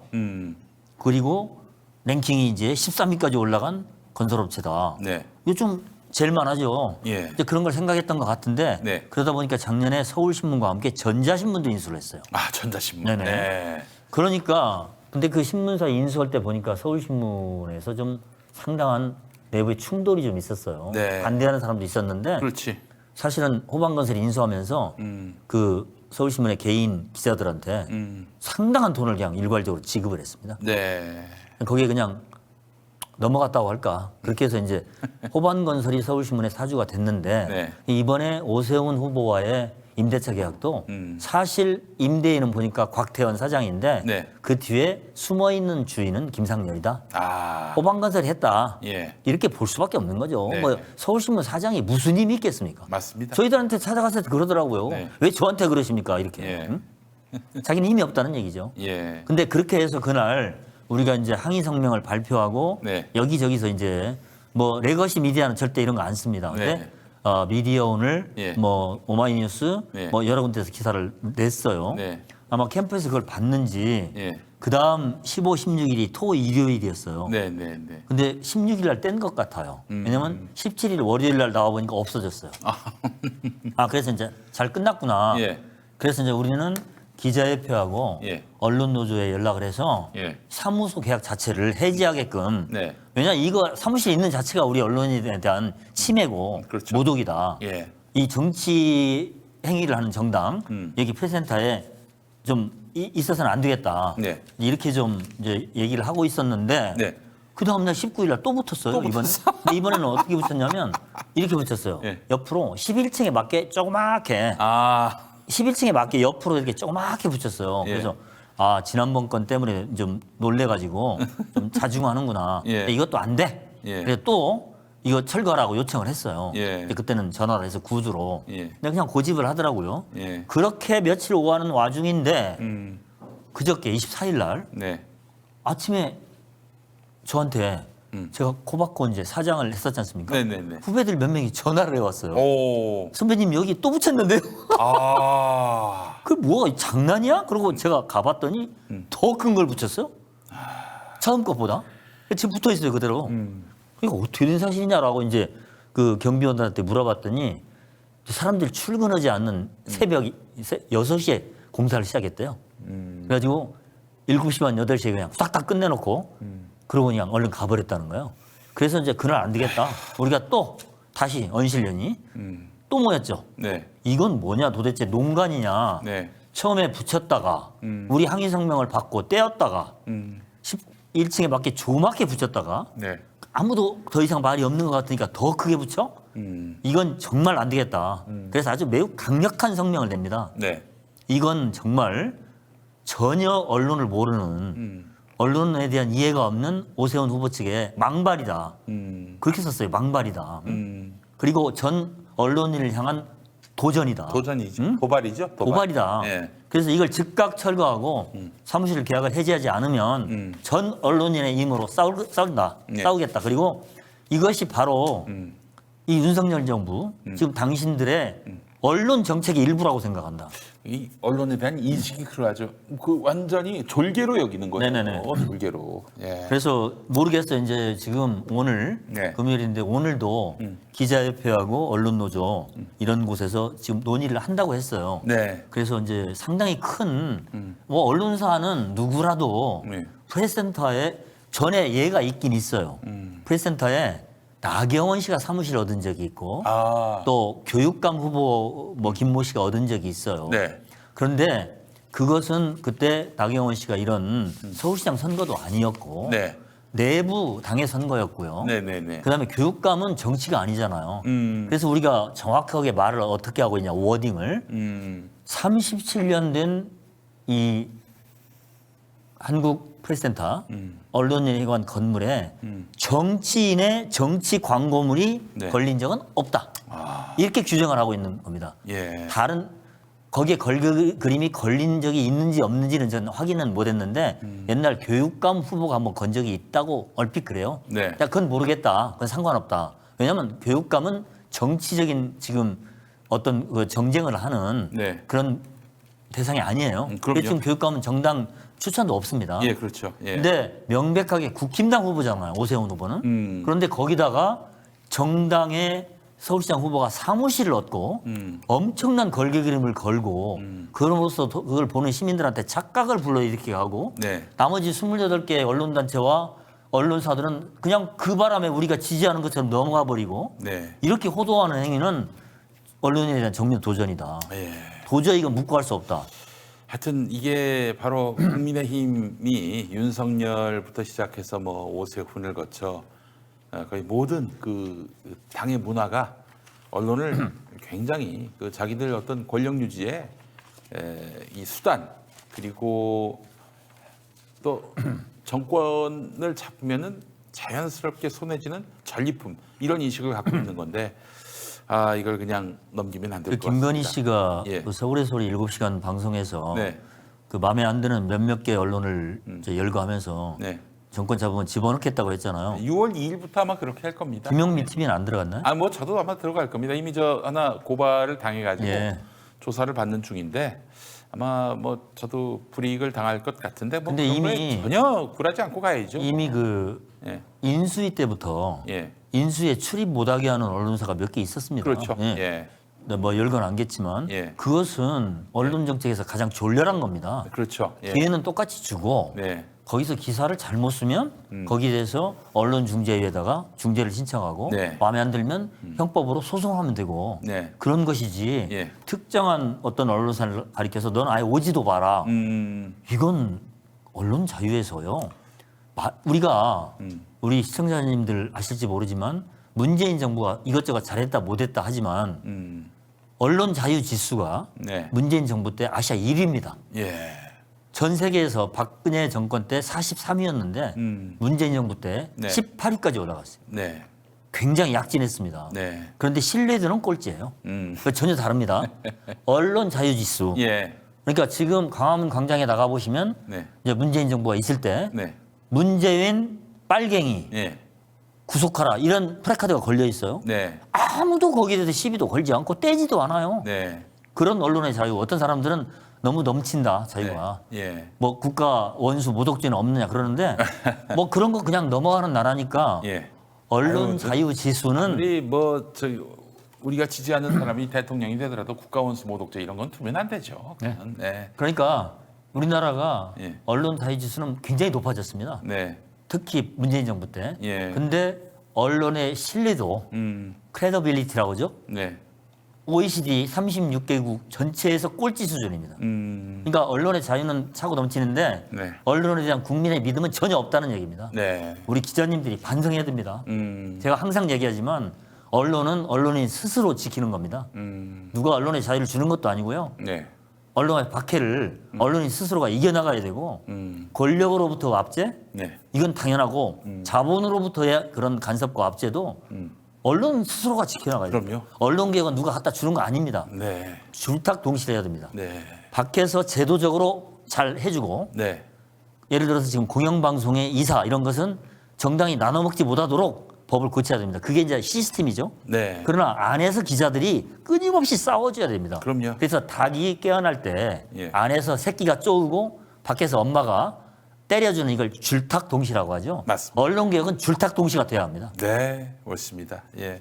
아니 대표님 서울시장 선거 얘기로 돌아가서 네네. 어떻습니까? 구청장 선거도 매우 중요하고요. 네. 서울시 의원 선거도 매우 중요한데 어떤 흐름으로 지금 봐야 될까요? 네. 예전에 기억납니다마는 2010년 선거 때 시장은 졌지만 구청장 혹은 시의원 선거에서는 민주당이 거의 네. 압승을 했습니다마는. 예, 뭐 정말 대통령 선거 이후에 바로 오는 이 시계열이 그렇게 돌아가죠. 앞으로 이제 이게 우리 대통령 임기도 4년 중임으로 좀 바꾸고 그래서 국회의원 선거와 같이 치르고요. 그래서 이제 중간 선거가 거기에 딱딱 치차가 맞게 돼야 됩니다. 근데 어떻든 대통령 선거 직후에 치러지는 지방 선거는 거의 압도적으로 그 집권당이 대통령을 배출한 당이 이기는 예. 그런 양상을 계속 보여왔어요. 현재로 보면 민주당이 서울 시내 구청장 25명 중에서 무려 24명. 네. 그다음에 서울시의원 120명 중에서 무려 108명. 이건 지나친 겁니다. 네. 너무 지나친 거예요. 네. 근데 그렇게 이제 다수석을 거의 독과점하고 있는데 네. 그 전에는 무슨 일이 있었냐 또 그 8년 전에는 서울시내 구청장 25개 중에서 한나라당이 23개를 가져간 적이 있어요. 그렇죠. 이런 천당과 지옥은 바람직하지 않아요. 2006년의 일입니다. 그렇습니다. 예, 그래서 이번에는 제가 볼 때 균형이 이루어질 것 같아요. 이번에는 네. 절대 이런 편향된 일은 벌어지기 어렵고 구청장이 25인데 제가 볼 때는 황금 비율로 나눠질 거다. 잘하면 12, 13 네. 아니면 적어도 10대 15 이렇게 예. 어느 정도 균형이 맞춰질 거다. 그다음에 서울시의원도 당연히 거의 균등하게 갈 거다. 근데 이제 문제는 뭐냐면 균형과 균등은 참 좋은 말인데 네. 특히 오세훈 씨가 이제 집권에서 우선적으로 할 일 중에 하나가 교통방송 TBS 네. 이걸 어떻게든 김어준을 비롯한 이런 눈밖의 방송에 대해서는 손을 볼 그런 태세고요. 예, 기세고. 그래서 사실은 과반 이상은 민주당이 가져가야 오세훈이 뭘 하려고 해도 막을 수 있지 않을까. 오세훈이 당선됐을 경우 그런 이야기도 있고요. 지난번 그 관훈 토론회에서도 그랬고요. 네. 그다음에 텔레비전 토론에서도 예. 바로 이 문제에 관한 교통방송 문제에 관한 예. 당연히 김어준에 관한 예. 질문에 대해서 두 사람이 상반되게 답변하는 걸 제가 들었어요. 네. 오세훈 후보의 답변은 이렇습니다. 네. TBS는 너무 정치 편향적인 방송을 하고 있기 때문에 문 닫아야 된다. 그런 부분은. 예. 그 의회에다가 230억 다 그냥 잘라버렸잖아요. 그렇죠. 근데 혹 붙였죠. 예. 오히려 8억 더 붙여서 의회에서 예. 통과시켜버렸죠. 예. 지금 현재 민주당 뭐 지배체제가 가능한 교통방송 손 못 댑니다. 네. 근데 만약에 오세훈 씨가 당선되고 또 네네. 만약에 서울시 의회가 국힘당으로 넘어가면 교통방송은 제가 볼 때는 종언을 구합니다. 그걸로. 그렇죠. 그걸로 종언. 그러면서 예. 오세훈 씨는 어떤 공약을 하냐. 교통방송을 EBS로 만들겠다. 교육방송으로. 예. 예. 거기에 대해서 송영기 씨는 이렇게 답변을 하더라고요. 예. EBS가 지금 잘하고 있는데 예. 또 다른 EBS가 왜 필요하냐. 예. 그리고 예. 지금 극우파의 방송이 얼마나 많냐. 예. TBS 같은 방송 하나 있어도 괜찮지 않느냐. 예.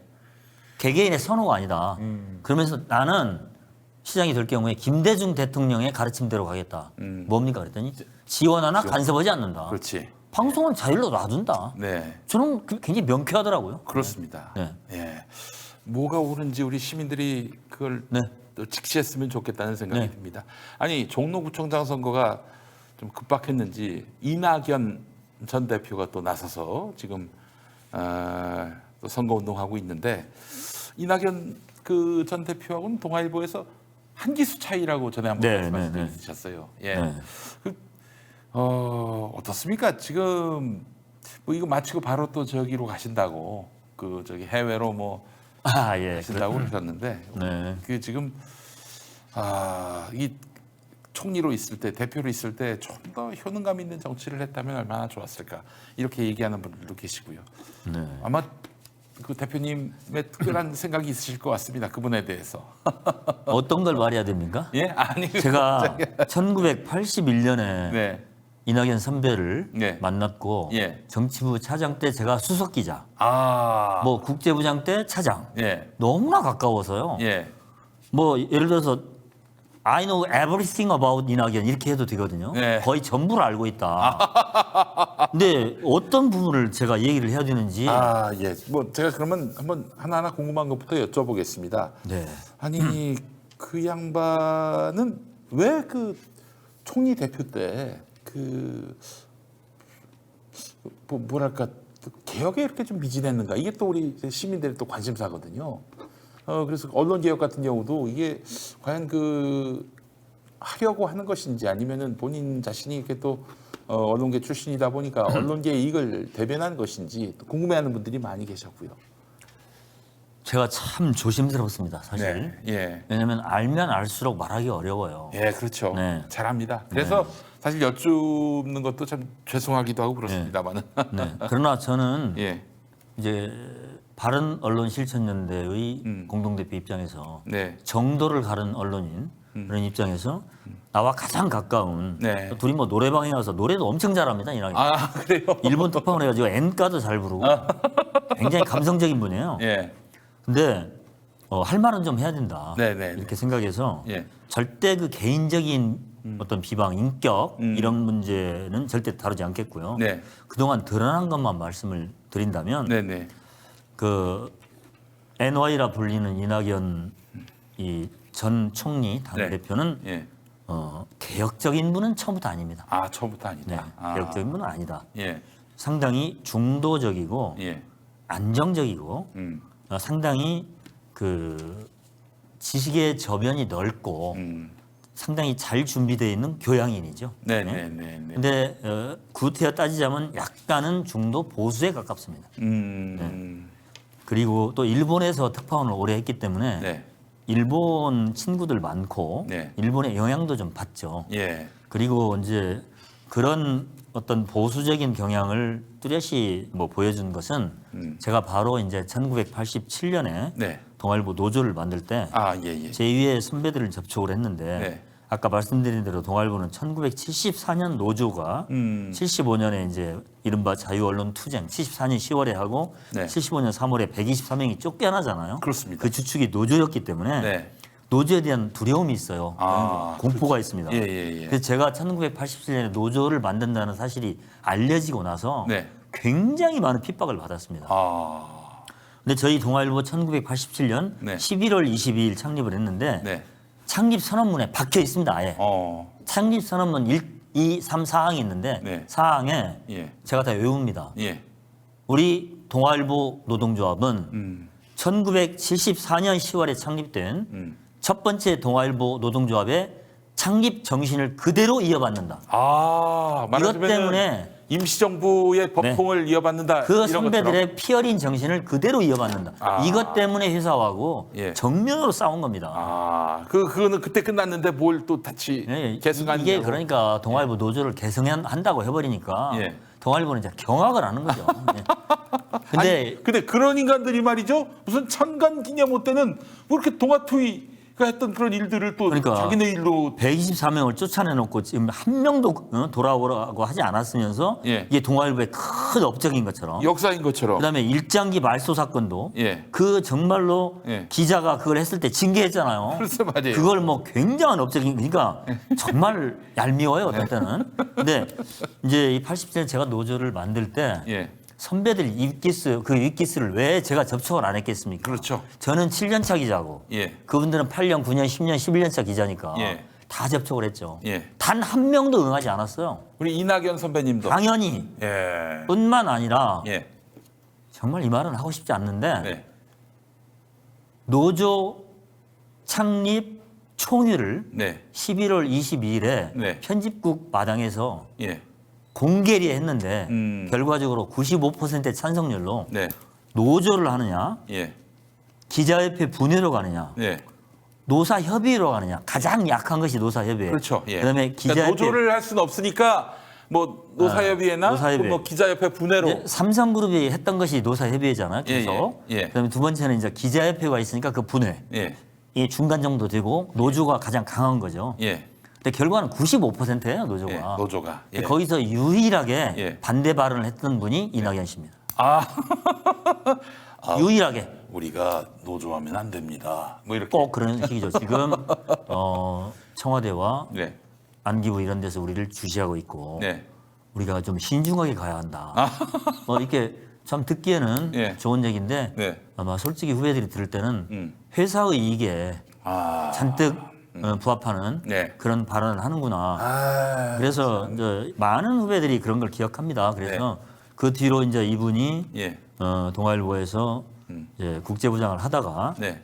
이제 국회에 예. 김대중 대통령이 많이 아꼈으니까 네. 이제 입문을 고향에서 했고 한평에서 예, 예. 그 이후로 이제 사선을 하다가 네. 전남지사를 2번 하고 네. 그다음에 문재인 대통령에 의해서 이제 선택이 돼서 총리까지 하고 네. 그다음에 이제 종로 또 국회의원을 해서 5선까지 하고요. 네, 네, 네. 참 화려한 경력을 쌓았는데 네. 본인의 그런 화려한 경력 그다음에 또 총리할 때 이번에 특기가요. 단문에 강하고 단답에 강해요. 네. 그러니까 문장도 원고지 뭐 수백 장을 쓰는 게 아니라 딱 5장, 6장 아니면 9장, 10장 이 일본말로 다치끼리라고 하는데요. 휘척이 있어요. 휘척. 예, 예, 예. 잘 씁니다. 예. 그리고 특히 대변인의 특기가 예. 단문이에요. 아. 딱딱 한 문장으로. 대변인으로서 아주 유능했습니다. 예, 그러니까 예, 예. 상당히 대변인으로서 네. 참 그 독특했어요. 예. 잘했어요 대체로. 근데 이 특기가 어디서 빛을 발하냐면 총리 때 네. 이제 총리가 대부분의 전 총리들은 어물어물, 우물우물 그리고 네. 말이 끊기지가 않아요. 그냥 네. 답변인지 아닌지 이게 말이 만연체로 가- 만연체로. 근데 이 이낙연 총리는 완전 그냥 정말 정확한 그 개조식 그냥 예. 딱딱딱 3단 논법. 예. 그다음에 특히 주고받을 때 일문일답 네네네. 상대방 아주 제압을 잘해요. 네. 그러다 보니까 그 저 국회 대정부 질문 답변 때 그걸 스타가 짤로 됐어, 스타. 예. 그 짤로 이게 엄청 돌았어요. 예. 그러니까 뭐 어떤 식이냐면 이낙연 총리 오늘도 예. 혼내다. 예. 야당 혼냈다. 예. 그래 보면 이제 야당 의원이 어물어물 물어오면 네. 그건 말입니다. 네. 그게 아니고요. 여기에 이제 국민들이 굉장히 좋아한 거예요. 예. 그래서 한때 지지율이 예. 45% 가지고. 맞습니다. 그러니까 대선 바로 그때 출정 마음을 먹은 거죠. 네, 네, 네. 처음부터 이분이 저는 제가 그분의 성격을 잘 아는데 네. 뭐 사실 총리가 되고 그럴 때만 해도 저는 처음부터 네. 대선의 꿈을 가졌다고는 절대 보지 않습니다. 아. 자기도 모르게 예. 짤이 돌면서 네. 그냥 어느 순간 지지율이 40% 넘어가면 욕심나는 너무 당연한 거 예, 아니겠습니까? 예, 예. 그러다 보니까 이제 국회 안에 들어와 있던 동아일보 후배 의원, 네. 윤영찬 의원이랄지 양기대 의원 네. 이런 사람들이 이제 캠프에 네. 영입을 했고 신경민 네. 그 전 의원도 영입을 하고 하면서 이제 캠프를 꾸렸죠. 네. 그때까지만 해도 예. 본인이 네. 대통령 후보가 된다는데 일말의 의심도 안 했을 겁니다. 그렇지. 예. 그때 저 이재명 후보 같은 경우는 한 5, 6% 나오고 이제 뭐 그럴 또 때니까. 저기 재판 때문에 아주 그냥 네네네. 뭐 고생 많이 근데 했죠. 이제 그 뒤에 점수를 결정적으로 까먹은 게 네. 저 박근혜 사면, 이명박 사면 얘기로 이제 푹 주저앉아 버렸고. 예. 그다음부터- 그때도 이미 좀 내리막길이었어요. 예, 예. 네. 아니 근데 그 발언 이전까지는 유지가 됐어요. 네, 네, 네. 근데 이제 많은 사람들이 예. 이제 이낙연 그 특히 국회의원 예. 뭐 국회 안에 많은 괴담들이 있어요. 예. 뭐 예를 들어서 어떤 의원이 가장 그 예. 비서관 보좌관한테 까다롭다. 네. 어떤 의원이 운전기사를 가장 거칠게 다루다. 아하. 뭐 이런 그 많은 그런 랭킹 루머들이 예. 있습니다. 그렇죠. 왜냐하면 예. 비서관 보좌관 정도 되면 도사들이에요. 예, 예. 의원을 스타로 만드는 건 비서관 보좌관들이거든요. 네, 네. 대부분 학력도 좋고 똑똑합니다. 근데 예. 이미 이낙연 의원에 대해서 정설이 있어요. 아. 비서관 보좌관을 가장 많이 바꾸는 아이고. 그리고 예. 가장 그 심하게 다루는 아하. 밑에서 견뎌내질 못한다. 아이고. 이런 게 전남 도청 때도 드러났고 사실은 총리실에서도 드러났어요. 그 예전에 열린공감 TV 보도 기억하십니까? 그때 그 이 지역에서 이낙연 도지사 의원을 이제 수행했던 분들이 뭐 모진 욕설을 들었다, 뭐 인간적인 어떤 그런 모욕을 당했다 이런 얘기들이 나오고 있는데 그 참 증언도 나오고. 본인한테는 참 아쉬운 부분일 거예요. 왜냐하면 예, 제가 뭐 일기선후배로 가까이에서 지내봐서 알지만 참 명민한 분이에요. 네. 머리가 참 뛰어납니다. 그리고 예, 분석적이고 예, 글 잘 쓰고 예, 말도 아주 예. 야무지게 잘하고 근데 예. 아주 대중적인 연설가는 아니고요. 네, 그리고 일본어 뭐 일본 특파원 그다음에 영어도 굉장히 잘해요. 예, 예. 카츠사 출신입니다. 아, 전반적으로 잘 갖추고 있어요. 한 분이에요? 근데 본인이 예. 서울법대를 나왔는데 네. 고시 떨어진 게 가장 아마 본인한테는 용남 못할 일일 거고. 그 서울 법대 출신인데. 서울법대를 나왔는데 네. 고시를 떨어져 가지고 예. 이제 투자증권에 좀 있었어요. 예. 그러다가 이제 동아일보 시험 쳐서 들어왔는데 네. 고시 떨어진 거 외에는 이제 실패를 모르는 분이었고 아하. 신문사에서도 가장 이분은 예. 사건 기자를 아는 사람이야. 아 그래요? 모든 기자들이 들어오면 예. 일본 말로 사츠마와리, 예. 차회, 사스마와리. 사츠마와리. 예. 이거 1년간 하게 돼 있거든요, 의무적으로. 네. 예. 근데 이분이 들어왔을 때 하루 정치부 간 걸로 알고 있어요. 예, 편집국장이 이제 권오기 씨라고 이제 네. 유명한 동아일보의 상당한 이제 선배분이 있는데 네. 이분이 무슨 생각에서 그랬는지 아무튼 네. 그때 수습 기자로 들어온 사람 중에 2명을 이제 이 이낙연 씨하고 하나는 이제 다른 분인데 뭐 실명을 댈 필요는 없죠. 그 두 분을 예. 너희는 바로 정치부로 가. 예. 그래가지고 예. 사건 기자도 안 해보고 어. 사실은 그건 굉장히 문제가 있어요. 왜냐하면 사건 기자를 해봐야 기자의 그 쓴신 짠단을 그럼요. 그러니까 뭐 사진 하나 구하러 막 그 변소도 다 찾아가고 막 그냥 별일을 다 하거든요. 심지어는 그때는 이름이 한자로 나와야 되기 때문에 뭐 이완배 기자 얘기는 그 대형 참사로 인해서 자식을 잃은 부모님한테 가서 애 그 한자 이름이 뭐냐라고 물어보는. 아 심지어는요. 예. 저희도 뭐 똑같이 겪은 일인데 네. 가장 미칠 때가 이겁니다. 예. 한 발 늦었어요. 예. 그때는 연탄가스 중독에서 3명 죽으면 예. 사회면 톱이에요. 예. 80년대 예. 구로공단에 우리 여공 정말 수출 전선에 여공 얼마나 애를 많이 쓴 우리 누나들이에요. 네. 동생들. 예. 저 정말로 닭장방에 예. 토끼장방에 살거든요. 예. 그 조그마한 공간에 4명 5명이 살아요. 예. 근데 2교대예요. 예. 예를 들어서 10,000원의 그 월세라면 네. 한 반은 12시간 낮에 일하고 한 반은 밤에 일할 때 그걸 맞바꾸는 거예요. 5,000원씩 내고 예. 정말 그렇게 살았거든요. 네, 네. 근데 그러다가 가스가 들어와서 예. 한 3명, 5명 이렇게 죽으면 예. 그것이 예. 톱기사로 났어요. 예, 예. 그럴 때 사진을 구해야 돼요. 네. 그러면 이제 먼저 그 하숙방이나 네. 자취방이나 가는 기자가 앨범을 이제 예. 가져가는데 네. 사진을 좀 남겨놓고 가면 오죽 좋아요? 예. 자기가 찾을 거 찾고 변기통 빠뜨려 버리고 갑니다. 아, 그 뭐 저 못 구하게. 예. 그럴 때 정말 미치는 거죠. 자, 저는 이런 경험도 있어요. 예. 군대 탈영병이 엄청난 총기 사건을 일으켰어요. 사진을 구해야겠는데 집도 절도 모르고 군 소속만 아는 거야. 주소가 보니까 영등포 무슨 이렇게 돼 있어요. 그 구청에 갔죠. 우리 기자 셋이 갔는데 무조건 경찰이라고 사칭하고 네. 주민등록번호를 딱 봤죠. 옆에 있는 기자는 무조건 사진을 찍는 겁니다. 네. 도망가는 거예요 일단. 그 우리는 이제 거기서 어영부영하다가 잡혔죠. 네. 뭐야 당신들 예. 어디서 주민등록 예. 사진이 찍혀가 없거든요. 예. 우리 이제 잡혔죠. 이런 겁니다. 사건 기자가. 예. 그런 거 안 해보고 그냥 곧바로 예, 바로 예. 정치부로 갔기 때문에. 게다가 또 정치부로 간 그 시기가 전두환이가 네. 권력을 찬탈하고 광주 시민들 총칼로 그냥 짓밟고 그 이후에 네. 그래서 이제 전두환을 막 찬양하는 그런 기사를 썼다 뭐 네. 그런 이제 시비에 휘말렸는데 그런 논란은 어떻게 보세요? 이게 네, 뭐 그거는 논란이 그때- 있습니다. 이거는 뭐 그냥 취재해서 사실을 보도한 건데 이거를 뭐 마치 이낙연 그 기자가 이렇게 뭐 전두환을 뭐 띄운다 키운다 이런 식으로 그건 해석한 아니었고요. 겁니다. 예. 그때 그 당시 기자들의 숙명이었다. 저는 그렇게 보죠. 왜냐하면 그렇게, 예. 저도 마찬가지로 전두환 때 예. 기자를 했는데 네. 저는 정치부를 안 갔기 때문에 네. 사회부에서 바로 경제부로 갔기 때문에 네. 그럴 일은 없었는데 저 자신도 네. 전두환 누나가 부동산 투기를 했다고 일면톱을 썼다가 네. 치안본부 특수대에 끌려 들어가서 시도곤을 당했거든요. 치도고는 뭡니까? 아는 치도곤. 분들은 아시겠지만, 네. 그러니까 엄청나게 혼났다. 아, 매 맞고 당하고 뭐 매도 맞았습니까? 당연하죠. 네. 기자가? 저 기자 생활할 때 안기부에 끌려가서 예. 혼난 적도 있습니다. 네. 어, 그거는 특히 이제 아까 치안본부 특수대는 예. 전두환의 바로 누나 네.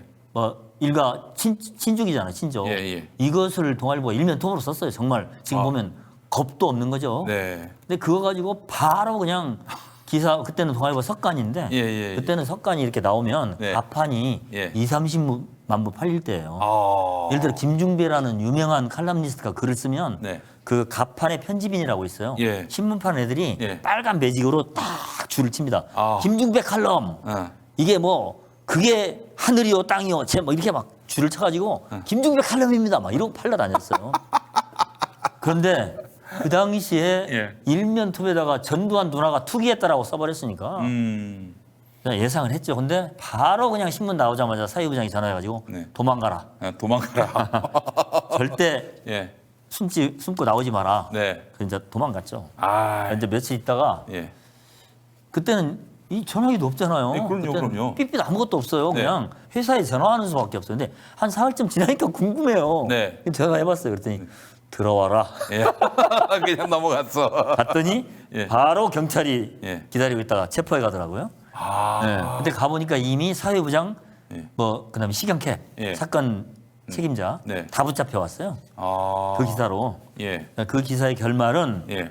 그 기사를 책임졌던 사회부장 돌아가신 이상하 나중에 참 또 하다 보니까 신한국당의 국회의원이 돼버렸는데 그분이 예. 갑자기 사회부장에서 체육부장으로 좌천. 아, 그 뒤로 회사를 그만뒀습니다. 네. 그 기사 때문에. 예. 아, 파문이 컸어요. 네. 그다음에 뭐 저는 어린 새끼 기자니까 처벌은 안 당하고 네. 자, 그렇게 지나갔는데 그런 시절도 있었습니다. 근데 우리 우리 선거 얘기로 좀 돌아가죠. 예, 선거 얘기. 벌써 아, 한 시간 이낙연- 40분째 지금 말씀. 이낙연 씨에 대해서는 네. 제가 이낙연 선배에 대해서는 아까 그 정도면 그러니까 뭐 우리 국민들 중에서 기대한 분들도 많겠죠. 네. 근데 상당한 역량이 있는 분인 건 사실이다. 자, 그럼 요거 하나만 여쭙겠습니다. 이번에 이재명이 아니라 이낙연이 나갔으면 이겼을 것이다. 이렇게 얘기하는 사람. 천부당 만부당 아니에요. 천부당 뭐 저한테 얘기하라고 하면 이번에 0.73% 예. 네. 제가 너무나 억울해서 네. 알고 있는데 20만 7,770표 뭐 하여튼 그 정도 돼요. 네, 네. 0.7 깻잎. 예. 뭐 대단히 이낙연 선배한테 죄송한 얘기지만 네. 300만 표 내지 400만 표 칩니다. 아. 그건 어쩔 수 없어요. 300만, 400만이요? 네네, 어쩔 수 없어요. 왜냐하면 사람들이 예. 전혀 계산을 못 하고 있던데. 네. 자 봅시다. 예. 영남, 예. 자 경상북도, 경상남도, 네. 대구, 울산, 부산 광역자치단체가 몇 개입니까? 5개죠. 예. 정확히 5개입니다. 네. 여기에 인구가 예. 몇 명쯤 될 것 같습니다. 저기 그 영남 말씀하시는 예, 영남 전체가. 1,300만. 1,320만입니다. 아, 예. 그다음에 유권자 수가 얼마입니까? 1,100만입니다. 예, 그렇죠. 예. 1,100만. 예. 그다음에 전라북도, 전라남도, 예. 광주 광역시, 예. 이 호남의 300만 세계 대가 이 인구가 얼마쯤 된다고? 300만 대. 520만입니다. 520만. 그러니까 영남의 예. 사람들이 절반이라고 생각하는데 예. 절반이 안 돼요. 영남이 2.4배예요. 예. 유권자 수로 치면 1,100만 대 400만이기 때문에 네. 아예 700만 표를 지고 들어가는 거예요. 이걸 잘 봐야 돼요. 네네네. 자, 제가 한 번 더 비교를 해볼게요. 예. 아까 말씀드린 시청자들 세어보세요. 경상남도, 경상북도, 대구, 부산, 울산 네. 5개 지역의 국회의원 숫자가 몇 명일 것 같습니까? 국회의원 5개. 우리나라 국회의원은 참고로 300명입니다. 예. 그중에 53명의 예. 비례대표를 빼면 247명이 지역입니다. 네네네. 이 영남이 몇 명이냐? 예. 64명입니다. 64명. 64명. 예. 이게 똑같아지려면 네. 첫째 예. 전라남도, 전라북도에 10개, 전라남도 12개 다 합쳐야 되고 물론 전라남도, 전라북도 다 합치고요. 여기에다가 충청도를 다 합쳐야 됩니다. 네네. 거기다가 강원도를 다 합쳐야 됩니다. 네. 그래도 안 돼요. 예. 제주도를 또 합쳐야 돼요. 네. 그럼 63명이에요. 예. 생각해 보세요. 영남이 얼마나 큰 덩치인가. 영남 하나에 네. 영어로 equalize, 동일하게 되려면 네. 호남이 영남의 1대1이 아니라니까요. 0.4라니까 0.4? 그렇죠. 예. 110만 대 예. 400만 유권자가 예. 400만, 700만이 지고 들어간다니까. 그러니까 영남의 네. 유권자에 육박을 하면 나머지 아까 충청, 강원 다 합쳐야 되고요. 예. 특히 국회의원 숫자는 예. 영남 하나가 호남, 예. 충청, 플러스 강원. 그래도 60명. 제주도 3명을 꼬아와야 63명. 우리나라는 영남이 단결하면 네. 절대 이길 수가 없습니다. 그 영남을 뭐 이런 표현이 그렇습니다만 균열을 낼 수 있는 후보여야 한다. 뭐 그게 출신이 어디든 간에. 자, 예. 문재인 씨가 어떻게 대통령 됐습니까? 그래도 예. 부산에서 40%, 영남, 대구, 경북에서 34%를 얻었잖아요. 네. 천하의 김대중 대통령 있죠. 네. 1997년 선거 때 네. 천하의 김대중 TK에서 얼마 얻었을 것 같습니까, 대표님? 그래도 김대중인데 그거 얼마 안 됐던 걸로 알고 있는데. 8% 나왔습니다. 그러면 이낙연 대표가 예. 김대중 후보보다 더 얻을까요? 턱도 없는 얘기입니다. 네. 그래서 저는 산수라고 말합니다. 수학이 아니고. 저희 호남 분들이 울분을 많이 토합니다. 예. 언제까지나 호남은 대통령 후보도 못 내고 예를 들어 이번에 이낙연 냈으면 네. 됐잖아. 그래서 예. 선생님 예. 죄송하지만 천만에 만만에 네. 안 되는 말씀입니다. 떡의 말씀이다. 첫 번째 예를 들어드릴까요? 예. 정동영 예. 대선 후보 나갈 때 정동영이 지금처럼 폭망할 때가 아닙니다. 네. 괜찮은 후보였습니다. 똑똑했습니다. 그럼요. 물론 그 전에 노무현 대통령이 예. 좀 국민들한테 미움을 받았고 예. 경제가 어렵긴 했지만 인간적인 성품이나 능력으로 볼 때 이명박한테 집니까? 절대 안 지지. 그럼요. 예. 몇 표 차이로 졌습니까? 네. 기억나세요? 예. 몇 표 차이? 한 400만 표. 520만 표. 그렇죠. 맞아요. 안 되는 거예요. 예. 왜냐하면 예. 영남 후보가 나와가지고 호남 후보가 싸우면 영남은 자연스럽게 뭉쳐요. 네. 그러면 1,100만이 뭉쳐버리면 네. 1,100만에 80%가 찍으면 예. 900만 표예요. 어떻게 당합니까? 예. 호남 400만에 네. 90%가 찍으면 350만이에요. 게임이 안 됩니다. 네. 그러니까 시청자 여러분 절대 착각하지 마세요. 저도 호남 출신입니다. 네. 정말 우라가 침입니다. 그러나 네. 지금 호남의 인구로 봐서는 네. 절대로 대통령이 나올 수가 없습니다. 그래서 이번에 뭐 기대했던 만큼 이재명 후보가 영남에서 표를 얻지 못했지만 네. 그나마 이제 그 반감을 최소화하는 데는 큰 역할을 냈다. 예. 그러니까 이재명이나 됐으니까 네. 고향이 안동이니까 네. 뭐 물론 원래 출신지는 영양이죠. 영양. 예. 고추만이나 예, 예. 거기서 아무튼 뭐 영양에서 4살 때 안동으로 왔어요. 네. 그리고 13살 때 성남으로 왔어요. 참 예. 불쌍한 네. 처절한 인생이었죠. 근데 예. 그래도 이재명이니까 TK에서 네. 부산에서 예. 어느 정도 득표를 한 거죠. 네. 이낙연 후보가 아무리 뛰어나다고 해도 네. 정세균 후보가 아무리 발버둥을 쳐도 네. 후보로 나서는 순간 저는 무조건 300만 표, 무조건 400만 표 집니다. 예, 예. 이게 엄연한 현실입니다. 그러니까 예. 호남 출신 시청자 여러분 화내지 마시고요. 정치는 현실입니다. 네. 영남 분들한테 좀 말해보세요. 당신들 머리를 좀 뜯어 고쳐라. 네. 언제까지나 예. 영남 몰표를 줄 것이냐. 우리 저 호남은 얼마나 훌륭합니까? 뭐 영남 후보가 나오더라도 될 것 같으면 밀어주고. 호남은요. 예. 김대중 지지만 할 뿐 아니라 네. 처음에 박정희가 예. 1962년에 나왔을 때 네. 박정희를 윤보선보다 더 많이 찍어줬던 사람이에요. 글쎄 말입니다. 예. 호남의 정치의식은 우리나라에서 1등입니다. 그럼요. 뭐 전 세계를 통틀어서도 호남의 이런 어떤 정치 의식이라든지 민주화에 대한 강력한 의지는 뭐 이건 뭐 불세출이라고 봅니다. 예. 자, 그래서 이번 선거 네. 또 이제 거의 마무리할 단계에 네네네. 왔는데요. 전망과 함께 우리 유권자들께 네. 이 드리고 싶으신 메시지가 있다면은 좀 해주시면 네네. 감사하겠습니다. 저는 네. 이번 서울시장 선거는 좀 관성화된 또 좀 틀에 박힌 네. 새로운 발상을 잘 못하는 그러나 굉장히 익숙하죠. 잘해 그동안 3번이나 했으니까. 근데 물론 3번이라고 해봐야 첫 번째 임기만 채웠고 두 번째는 무상급식 반대하다가 지금 생각하면 말도 안 되죠.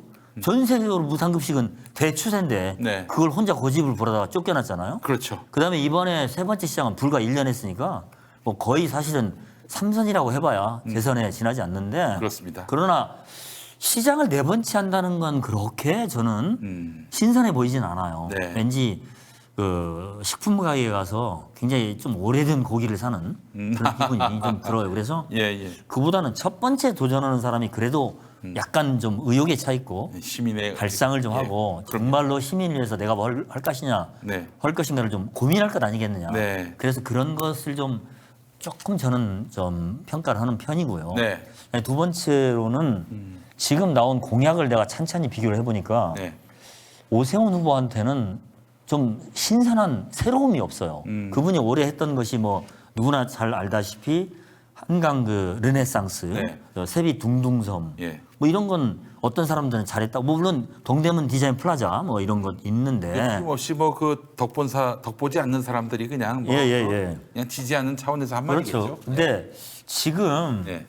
이 오세훈 후보의 공약 중에서는 가장 큰 문제가 예. 용산에 대해서 예. 대통령 지금 관저의 그 지금 용산 이전에 관해서 네. 전혀 시장으로서 비판하지 않고 그럼요. 혹은 건설적인 대안을 내지 않고 예. 심하게는 윤비어 청가를 부르고 있다는 그렇죠. 거. 이것은 굉장히 문제입니다. 이 시민의 이익을 대변해야 할 이것은 시장 굉장히 큰 문제입니다. 왜냐하면은 지금 용산에 예.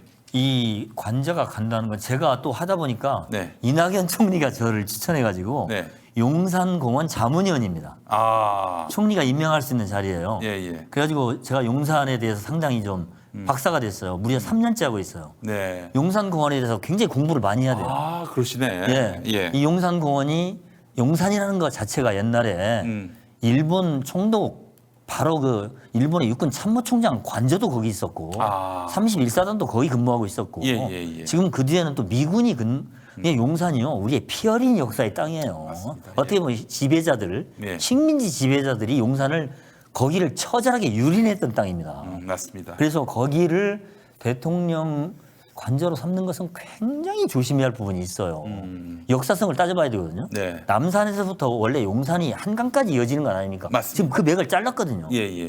그리고 거기에 일본 관악대도 있었고 하여튼 일본의 유산이 도처에 깔려 있고 네. 그 뒤에는 미군의 유산이 그렇죠. 지금 아주 처절할 정도로 수도 한복판이 예. 완전히 외세에 의해서 그래서 유린을 당했습니다. 저희가 용산공원 자문위원을 할 때 예. 계속 유념했던 것이 이름을 어떻게 네이밍을 공모를 했어요. 네. 그래서 용산 국립공원하고 네. 용산공원 이게 다퉜는데 예. 익숙한 게 낫다. 예. 그래가지고 용산공원이 된 거예요. 네. 역사성이나 이런 것들 때문에. 예. 그게 말하자면 뉴욕의 센트럴 파크처럼 그게 만들자는 것이었고 네. 그 기본적으로는 문재인 정부 때는 용산공원은 100% 환수해서 시민한테 돌려드린다. 네. 이게 뭐 움직일 수 없는 원칙입니다. 예. 근데 지금 관저가 들어가면 이게 안 돼요. 그렇게. 우선 지금 현재 우리 국민들께서 아셔야 할 게 뭐 미군이 일부 평택으로 물러가고 용산공원이 많이 지금 반환되는 것처럼 생각하고 있는데 네. 전체의 10%밖에 반환 안 됐어요. 아, 그래요? 네네. 오. 그리고 앞으로 지금 대통령은 임기 5년이잖아요. 예. 임기 5년 동안 용산공원 반환 안 돼요. 훨씬 더 걸려요. 그렇죠. 그런데 예. 관저가 들어가 버리면 하던 작업도 멈춰야 돼요, 지금. 아, 그러네. 큰 문제예요. 오. 자, 대통령 관저가 들어가 버리니까 여기에 지금 아무것도 못 하는 거예요. 네. 지금 원래 건설교통부가 세워놓은 용산공원 장기 플랜이 있어요. 네. 거기에 보면 7년 동안에 걸쳐서 반환 협정을 계속하고 그동안에 일부는 공개를 먼저 하고 좀 네. 이런 계획이 다 있고 예. 그다음에 어떤 그게 건물이 전체 합쳐서 280동이에요. 네. 그중에 어떤 건 보존을 하고 예. 어떤 건 헐고 예. 이런 걸 하나하나 그리고 생태공원 쪽으로 가야 되느냐 네. 아니면 그 시민 친화적으로 가야 되느냐 굉장히 많은 그 정리할 문제들이 있습니다. 네. 그러니까 무조건 다 보존해서 역사성을 유지할 것이냐 거의 건물 하나하나가 다 지금 문화재 같은 거거든요. 이거 어느 만큼 부시고 어느 만큼 유지해야 되느냐 이런 걸 다 해야 되는데 윤석열 이 대통령이 그쪽으로 들어와 버리면 이런 것들이 5년간 스톱돼야 된다고. 큰 문제입니다. 네. 그리고 윤석열 그 대통령은 인수위 때 섣불리 예. 국민들한테 용산을 개방한다고 그랬잖아요. 그렇죠. 이건 전혀 모르는 사실입니다. 전혀 용산공원의 특징을 전혀 몰라요. 예. 지금 당장에 용산공원이 이렇게 되면 대통령 관저가 들어옴으로써 고도 제한 문제가 걸려요. 그렇지. 앞으로 이거 예. 원래는 이게 경호를 담당하는 공군, 수경사, 뭐 경호처 이런 데하고 협의를 해야 하거든요. 예. 협의가 다 됐는지 잘 모르겠고 그다음에 건물 조망권 제한도 있거든요. 그렇죠. 이것도 문제가 돼요. 예. 여기에 과연 공중 요격 시설 추가 배치 이제 해야 될 거 아니에요. 대통령이 네, 들어왔으니까. 맞습니다. 예. 지금 서울 시내 고층 건물은 전부 다 캘리버 50이 다 있거든요. 그렇죠. 예. 자, 그다음에 또 3.7km에 들어오면은 이게 드론 같은 거 네. 그냥 바로 쏴버리게 돼 있거든요. 예. 자, 이런 거 하나하나를 그다음 교통대는 어떻게 할 것이냐. 지금도 문제인데 네. 앞으로 이제 용산공원 반토막이 되거든요. 네. 관저 때문에. 네. 그러면 여기에 참 용산공원을 시민한테 돌려주기가 참 굉장히 어렵게 돼 있잖아요. 네. 그다음에 제일 심각한 것은 토양 오염 문제입니다. 지금 용산공원이 네. 미군이 올해 주둔하는 바람에 예. 전국의 미군 기지에서 가장 토지 오양이 심해요. 그러니까 아직 우리가 그걸 까보지 못했어요. 밑에는 거의 지금 기름 땅이라고 봐야 됩니다. 이걸 지금 빨리 정화를 하고 예. 공원을 만들어야 되는데 네. 대통령 관저가 들어오는 바람에 못하는 겁니다. 이런 문제가 지금 켜켜이 쌓여 있거든요. 네. 그런데 이것을 오세훈 그 후보는 처음에는 인수위 때는 신중해야 된다. 용산으로 오는 문제를 이렇게 말을 했어요. 네. 그런데 엊그저께는 말을 바꿨더라고요. 용산의 대통령 관저가 되는 것은 시민들한테 큰 선물이다. 이게 뭔 얘기죠? 저 깜짝 놀랐어요. 이거 시민들 빅엿 먹이는 말인가? 빅년 먹이는 거예요. 예. 이게 어떻게 선물이 됩니까? 지금 당장에 용산 근처에 사는 사람들 땅값 오른다고 좋아하겠습니까? 아닙니다. 맞습니다. 몇몇 부자들은 그럴지 몰라도 자 아침 저녁으로 이제 교통체증 생기죠. 이거 이제 아까 말한 대로 고도 제한 여기에 있었던 이제 또 국방부의 그런 건물들 분산 이런 것들은 어떻게 할 것이며 우리 외교부 장관 지금 박진 장관 참 안타까워요. 네. 외교장관 관저 뺏겼잖아요. 네. 이거 지금 대통령한테 뺏겼잖아요. 박진 장관 어디로 가는지 잘 모르겠어요 지금. 자기 거기 출퇴근 안 하고. 용산동에 예. 그 한남동이죠 정확히는. 예. 한남동에 외교장관 공관이 바로 국회의장 공관하고 다 붙어 있어요. 네, 네. 대법원장 공관 뭐 해가지고 글쎄 말이에요. 그쪽이 굉장히 요지거든요. 네. 근데 이제 대통령이 또 여기를 써버린다고 하니까 도대체 지금 외교장관도 그냥 졸지에 뺨 맞고 국방부 합참 다 그냥 어디로 지금 가야 되고 네. 왜 이런 난리를 치는 거예요 도대체. 이게 좀 오늘 논제는 아니지만 그냥 청와대로 들어가시면 아무 문제가 없는 것 아닙니까? 네, 네, 네. 아니, 지금도 도저히 이해를 못 하겠는데 예. 여기에 대해서 오세훈 후보는 말이 없다? 그러다가 이제는 선물이다? 이것은 우리 시민들을 대단히 죄송한 표현이지만 그렇게 하면 안 됩니다. 시민들한테 친절하게 설명해야 됩니다. 네. 자, 용산에 예. 대통령 관저가 들어와서 예. 이러이러한 문제가 있다. 네. 이렇게 해결해 나가겠다. 이게 친절한 거죠. 어떤 시민이 지금 용산의 관저를 선물이라고 생각하겠어요. 글쎄 말이죠. 이것은 굉장히 잘못된 발언입니다. 오세훈 후보 그걸 취소하고요. 네. 아주 진지한 자세로 예. 이제 정말 윤비아천가 그만 부르세요. 서울시장은요. 네. 국무위원 회의에 참석하잖아요. 네. 당당하게 국무위원회 하나로서 네. 대통령한테 바른 소리 해야 됩니다. 예. 근데 저렇게 딸랑딸랑 윤비아천가 부르면 안 되죠. 네. 근데 거기에 비해서 지금 송영길 후보는 굉장히 당당한 얘기를 하더라고요. 네. 자, 오 시장 용산에 대해서 좀 정확히 답변해라. 네. 나는 송영길이는 네. 5년 뒤에 대통령 선거에서 만약에 민주당이 집권하면 즉각 청와대로 돌아간다. 용산은 그러니까 전세 낸 거다. 네. 대통령 된 사람이 5년간 지금 임대차 계약 맺어서 나간 거다. 그렇지. 우리 인정 안 한다. 네. 용산공원은 그대로 개발해서 시민들한테 고스란히 최고의 좋은 공원으로 돌려줘야 된다. 여기에 왜 대통령이 가서 이른바 회방을 하느냐 이런 입장이에요. 저는 그게 훨씬 타당한 얘기라고 봅니다. 일단 지금 정권으로부터 시민의 이익을 대변해야 할 사람이 서울시장인데 어떤 서울시장이냐? 시민의 이익을 대변할 시장이냐 아니면 그냥 윤비어천가나 불러대고 또 미묘하고 또 논란이 되는 사안에는 그냥 침묵해버리고 마는 그런 시장이냐? 이제 시민들의 선택이 합리적인 선택이 이제 다가오는 시점입니다. 아까 현수막에서도 얘기를 했지만 오세훈 시장한테 제가 정말 좋은 말씀으로 한번 청한다면 좀 사고의 어떤 그 획기적인 전환이 좀 필요하다. 그러니까 언론계 그러면은 아무리 기레기라고 해도 우리나라를 대표하는 거고 프레스센터는 거의 심장입니다. 그러면 그 심장 부여를 침공하는 이런 행위는 언론인을 정말 능멸하는 행위다. 이런 건 생각을 좀 해라. 그다음에 용산 같은 것은 아무리 윤석열 대통령이 지금 느닷없이 온 것 아닙니까? 청와대에 처음에 간다고 한 것은 광화문이었어요. 거기서 국방부로 간다고 그랬어요. 아니 용산은 지금 생각지도 않은 아마 오세훈 후보 자신도 용산에 온다는 거 꿈도 못 꿨을 거예요. 그러면 이건 좀 문제다. 처음에 했던 대로 신중하게 해라. 그러면 이걸 어떻게 할까? 1,000만 시민의 대변자로서 그런 정책을 생각을 해라. 왜 대통령 하나의 말에 그대로 따라가려고 하느냐. 윤비어천가가 아니라 1,000만 시민 어천가를 불러다오. 이렇게 당부를 합니다. 자, 그래서 여러분 선택은 너무나 명징합니다. 우리 4년을 맡기는 거예요. 4년을 맡기는데 대체 우리 시장이 어떤 역할을 할지 그 능력은 얼마나 갖추고 있는지도 미래를 내다보는 안목이 어느 정도 필요한지 이거 생각하셔야 되고요. 그리고 이제 부동산 문제와 관련해서 우리의 이익을 지켜줄 사람이 오세훈뿐이니 오세훈을 밀어야 한다. 그건 제가 볼 땐 잘못된 거예요. 왜냐하면 잊지 마십시오. 이제 부동산 정책은 동등해졌어요. 그러니까 민주당도 많이 양보했고 특히 송영길 후보는 당 대표를 할 때 본인이 앞장서서 종부세, 재산세 완화 법을 통과시켜 버렸어요. 그러니까 굉장한 실용주의자고 부동산 정책에 관해서는 지금 오세훈 후보와 전혀 오차가 없어요.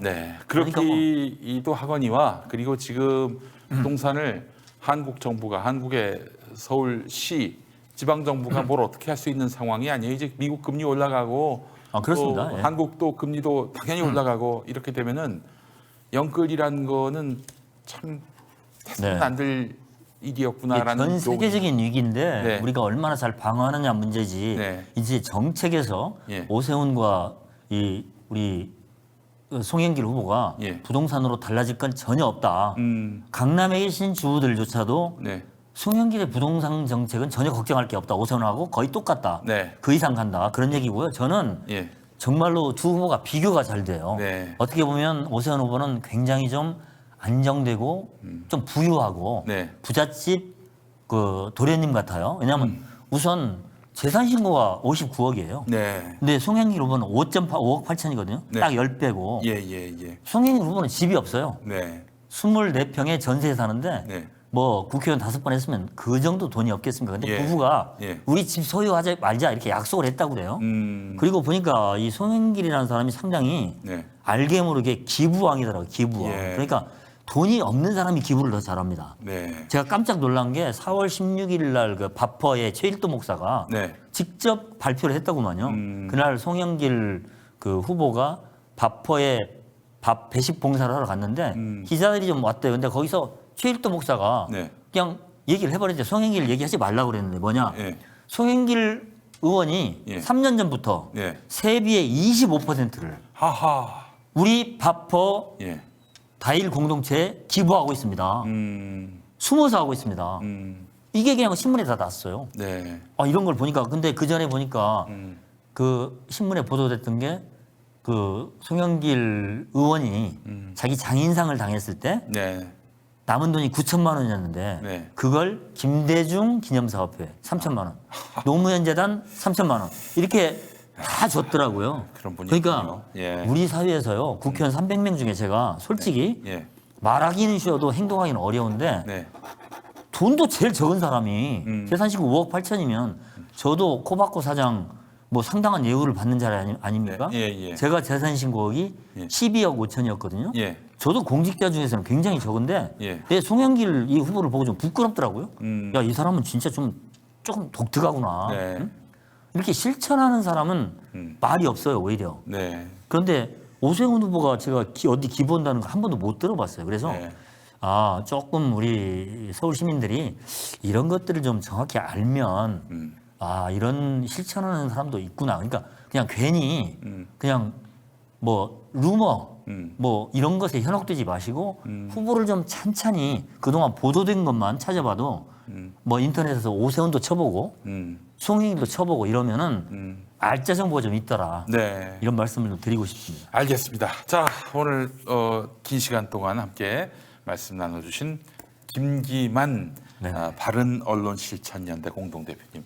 아유, 오늘 너무 시간이 많이 갔지만 너무 금방 가가지고 다음에 또 한번 모실 수밖에 없을 것 같습니다. 선거 좀 지나서 그때 네네. 우리 김기만 대표님 모시고 또 이야기 나누도록 하겠습니다. 네. 아유, 오늘 어떻게 이 귀한 말씀들을 다 담았는지 모르겠어요. 우리 김기만 대표님은 다음에 또 모시도록 하겠습니다. 네, 감사합니다. 대표님, 감사합니다. 예. 네, 고맙습니다. 시청자 여러분 고맙습니다.